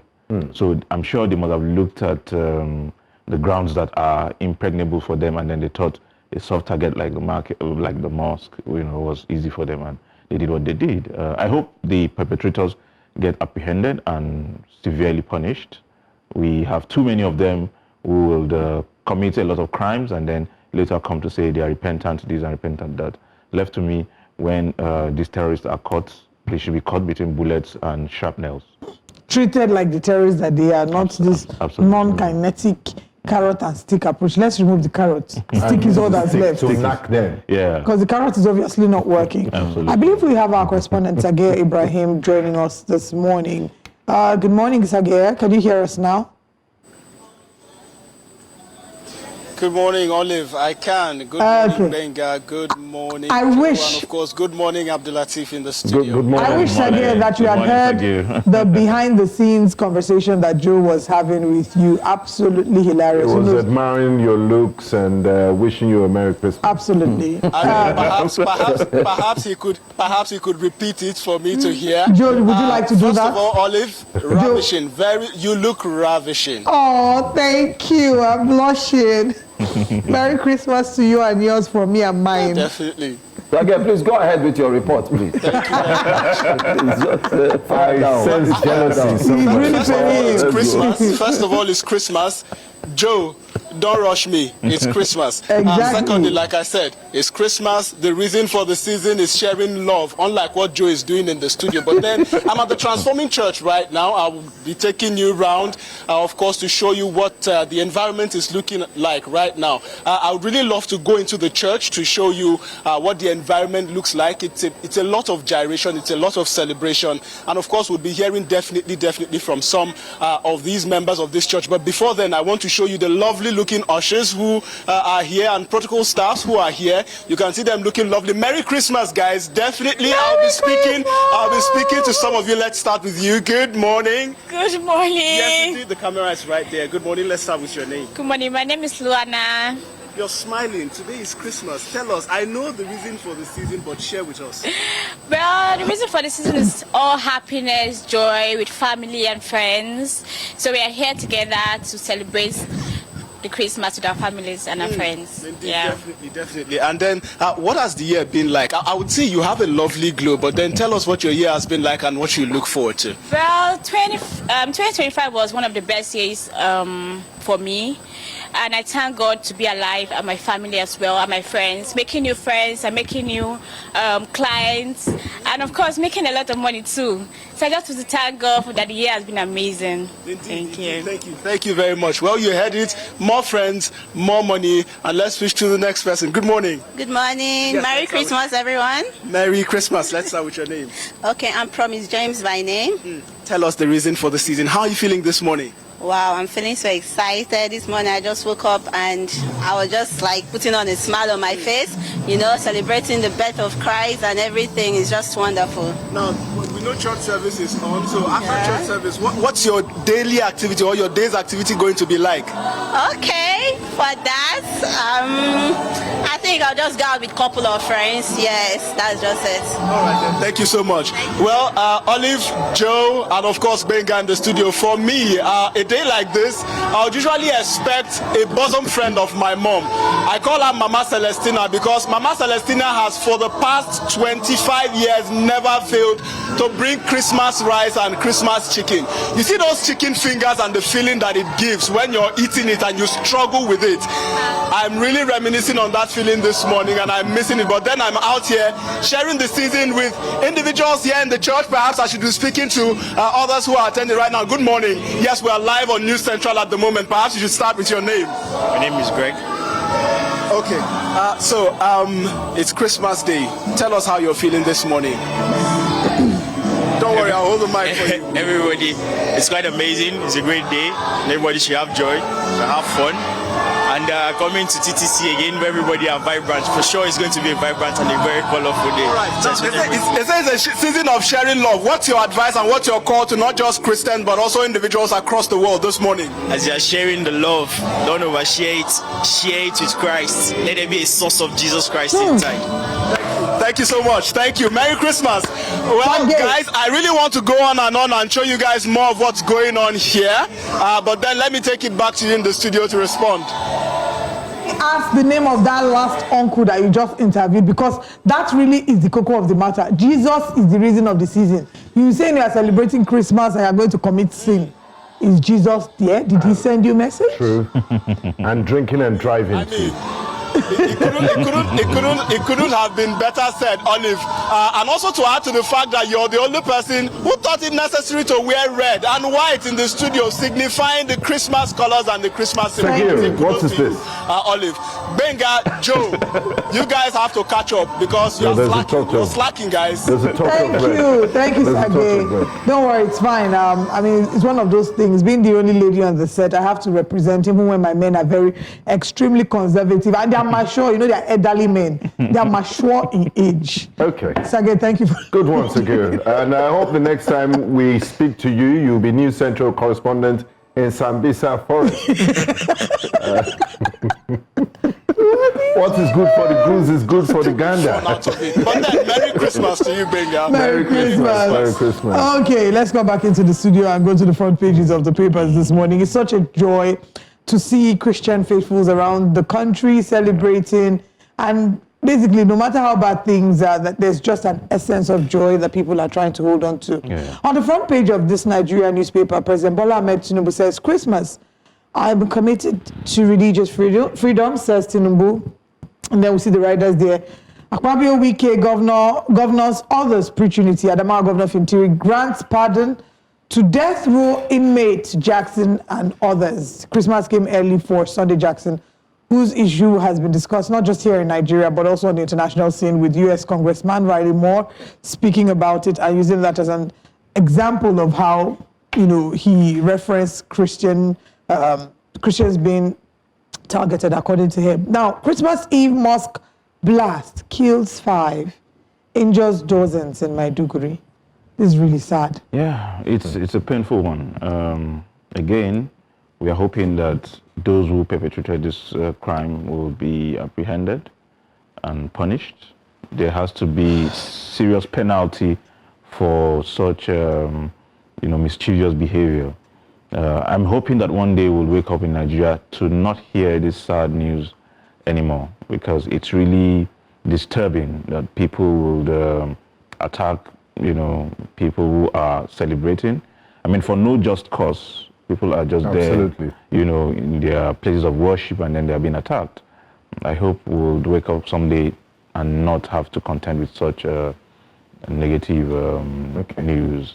Yeah. Still on the front page of this Nigeria, EFCC arraigns, big one, former Justice Minister Abubakar Malami on 16 counts and 9 billion laundering, illegal funds, concealment, use of funds, acquisition of 30 properties, and tops some of the charges. We've been here before, and this has elicited lots of comments from Nigerians across the spectrum. They say, okay, fine, it's good that you're doing this, but he's not the first Nigerian that EFCC has raised charges against. That what happens to persons like Ifeanyi Okowa and the example of Yaya Bello. There's an Ahmed Idris in Kano. And so many of them. If he was a member of the APC, will this be happening? What's your take on this in general, and the general battle against corruption in Nigeria? So generally, I would say the EFCC under the current administration has done impressively well. You see, sometimes Nigerians are very funny in the way they try to evade justice. What I would have been more contented with is to see that for every administration, all the ministers are rounded up, well, maybe not rounded up, asked to submit, their... To account for their time. Yeah, their time, because every minister supervises a lot of funds, movement of funds. So there's a tendency that even if the minister himself had not committed some graft or be involved in misappropriation, there's a chance that some misappropriation may happen under his watch. So it makes a lot of sense that Nigerians should know. So you do not need to wait until allegations are brought against you. It should be automatic that having supervised this country's, ministry of XYZ over a period of 4 years, substantial amount of money has moved under me. This is what I know so far. Because at the moment, Malami should be explaining how these monies got into his account. But what makes it so easy for an individual to amass such amounts of money? Is it that there are no checks and balances, no red flag systems? One man has access to billions of naira illegally? Are there no checks and balances? Doesn't it need other signatures? Can't we focus more on preventing these crimes from happening? So we have all the laws, we have all the rules, all the regulations that we could deploy. In fact, we still have God, you know. Nigerians are big on God, but all of these things do not work when people are hell-bent on illicit accusation, they are greedy, You will see that happen all the time, especially because the penalties, attached to these crimes are most of the time a pat on the back. I can't remember any minister, in contemporary times who had, been punished severely for misappropriation of graft. Most times when they steal, they do not just steal for themselves. They steal to bribe the system.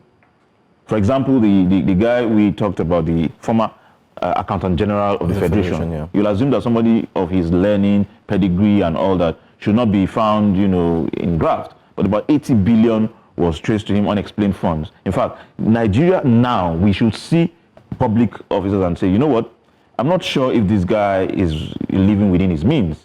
Can he explain, the sources of his funds?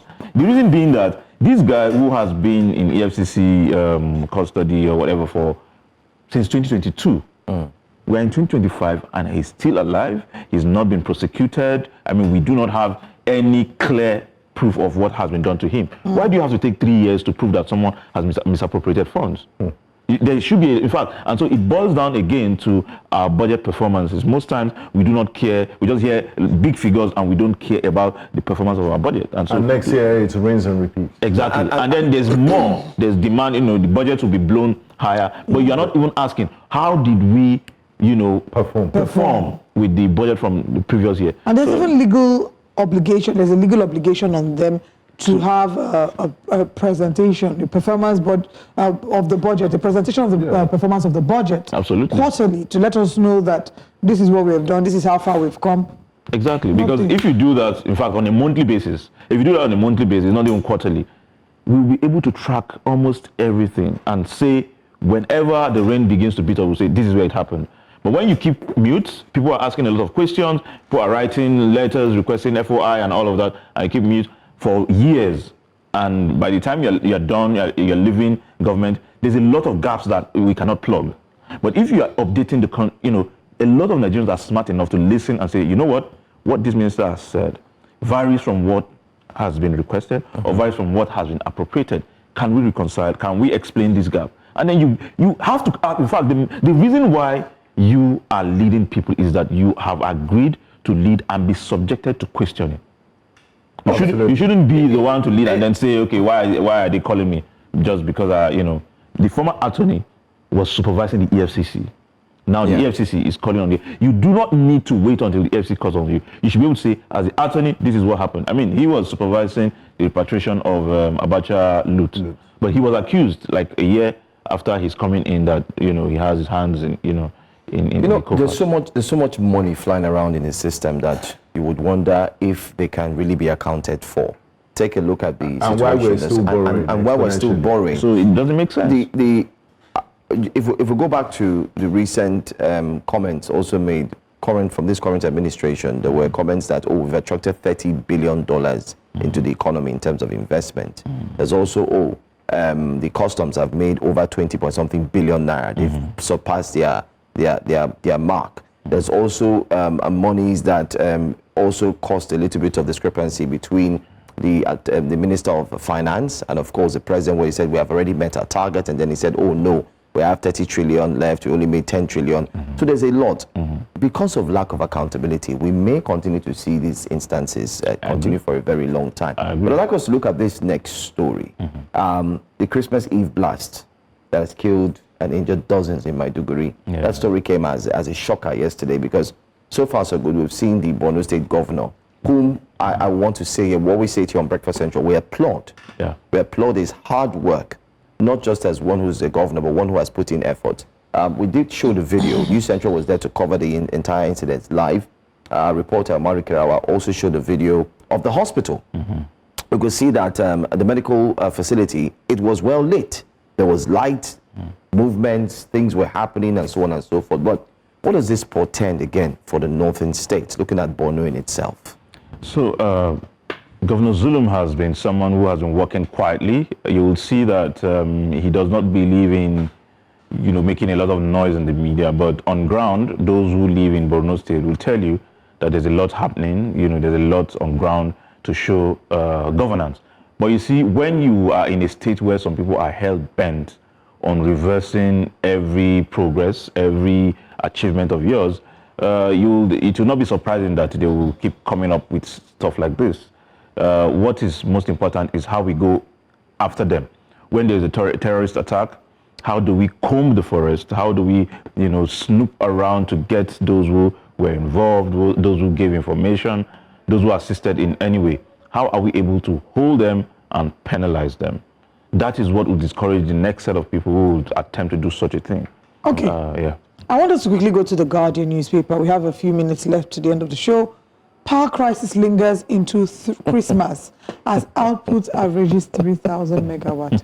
How do you put on a Christmas light with no light? With no light, Wisdom will finish you. I mean, is the minister too busy pursuing his career goals? We keep saying governorship ambition. His political career. Or is he still busy fighting that primate that ordered for 10,000 flutes and the trumpets? We don't even know if he's trying to summon a rapture.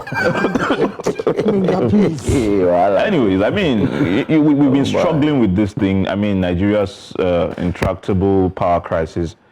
The same thing in 1960, the same thing in 1970, same thing in 1980, and we're here in the 21st century battling power. It is very, very, disturbing, very unsettling that we have to still be battling this amount of poor access to power at this time, because it reverses almost every gain. Those are the hospitals who will not be able to power, critical facilities to keep people on.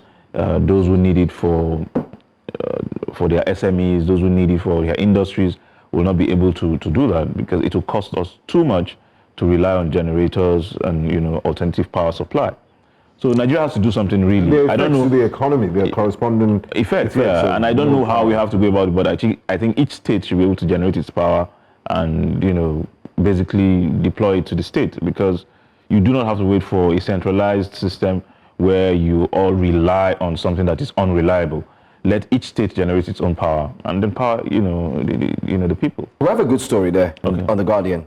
Bottom right corner. ASU, federal government reached Good truce. news, As union accepts finally. 40% pay increase. So, initially they were saying they're not going to take 40%. It had to be what it is or nothing. But now they say, okay, we'll take 40%. So that's the sound one. And I think that's what's your take on that? Yeah, it's a good one. I mean, anything we can do at all to keep students in school. I mean, we are battling Boko Haram. Those who are, hell-bent on reversing educational gains. So anything we can do to push the frontiers to ensure that education, is sustained in the country, it's fantastic. And also quality education. Quality, yes. The people that are imparting knowledge, the lecturers, need a livable wage.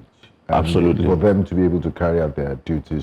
Their research, their impact on the society, and even solutions to our problems. Most of the advanced nations we talk about, solutions that get to fix their problems come mostly from the academia. So if you do not create an enabling environment for academics, you cannot get the best out of them. Absolutely. Yeah. All right, still on the front page, shock as Kano Assembly loses 2 members within minutes.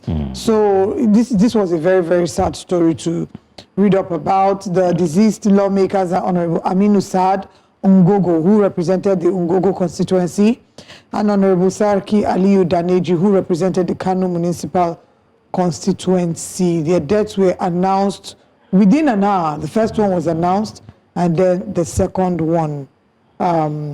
It's really sad to see that. Yeah, it is. And most times Nigerians may want to draw certain explanations for why death happened and all that. But you see, that is not a respecter of persons. It doesn't understand seasons. It just comes, strike wherever it wants to strike. But whatever it is, let us live in ways that our legacies will live after us. People will speak of us because of how we've impacted them, our societies and all that. Right. So I hope Kano will I wish them the fortitude to bear this loss. Yeah. Right. Okay, I'll just run through the stories quickly, and then I'll get your thoughts on the last one. Okay. MDAs may forfeit funds over non-compliance with financial reporting rules. Atiku accuses Tinubu of defying Supreme Court judgment on local government autonomy. Tinubu sets up APC committee to heal rifts and mobilize party ahead of 2027. While APC is cleaning house, PDP leaders move to reconcile factions, set up caretaker committee. Do you see that future possible for the PDP? I wish the PDP well, but I do not see the signs that they are really looking to reconcile. In fact, they have allowed certain figures to fester for too long, and it's like you're playing against a stronger adversary, and you're giving your adversary everything to deal with you. That is what PDP is doing. The way it is now, beyond the decamping, the house is not in order. They do not have a coherent strategy. There's nothing they are saying that Nigerians are listening to. A lot of the matters are in courts. Do you think the courts will finally put the house in order? No, the court will not help them because why do you say so? Yeah, because most times when matters go to court, both parties are not looking to reconcile. They are looking to prove who is right. But when and in trying to prove who is right, besides the legitimate faction, at least they put that to rest, and that will be fine. INEC will recognize that faction, and that will help. And it will uphold and give legitimacy to any decision that group or faction has taken. Yeah, that will be it. But that faction will be left to supervise how many states? Fewer states than it used to, be in charge of. So the damage has been done. Absolutely, beyond repair. But does it all go well for our democracy? It is one of the saddening points for our democracy. If there's anything we can do, we must strengthen the opposition such that these are people who will be able to put the ruling party on their toes. Most times, Nigerians cannot tell between 6 and half a dozen. Peter looks like Paul most of the time, and then so people will continue not to bother. P-square. P-square, yes. APC has a P and then PDP has a P, so I mean... Before we wrap up, let's just take the punch very quickly and just run through the stories without having to spend so much time on either of them. The punch says MDAs underfunded by 15 trillion naira in 3 years. Ministries, departments, and, how are they agencies, functioning? They are underfunded. So where are all the monies going to? That is the question. If you tell me that they are underfunded, the first question I want to ask is, how did the ministry, how did the agency thrive in 1 year? You're not giving us a report of how they survive. What's the budget? How they paying salaries? Are they not part of the budget? Exactly. So how do you explain that? If you're underfunded, you have to explain what you did with the funds that have been provided for you. So I don't think I'm one who will believe some of these things until we're able to run the numbers side by side. NNPC, 12 others fail ICPC integrity tests, meaning that there's no integrity in the NNPC. Yeah, I mean, you could tell but the irony is that one NUPRC won the best performing integrity test. Meanwhile, but the MD was part of the collateral damage, Mr. Benga, that had to that had to resign alongside with Mr. Farouk.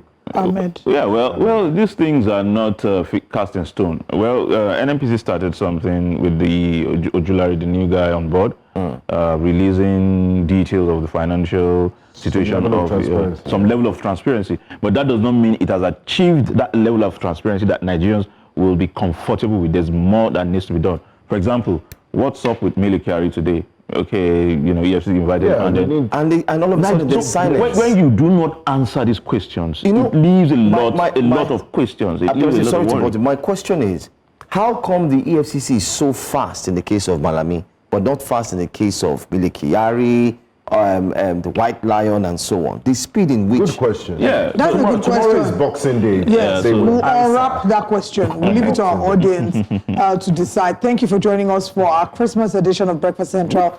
We'll be back tomorrow with our gloves for Boxing Day. Actually, no, that's not the spirit of Boxing Day. It's to unwrap the boxes of the gifts. And I hope you got gifts. And if you didn't get gifts, I hope you are giving gifts to other people. For you all. I will collect it after the show. It's in the form of an advice. Oh. Don't talk to strangers and don't walk around dark alleys at night. Have a lovely day and Merry Christmas. Thank you. See you tomorrow. Thank you for coming. We love you. God bless you. Merry Christmas, Joe. Merry Christmas, Olive. Merry Christmas.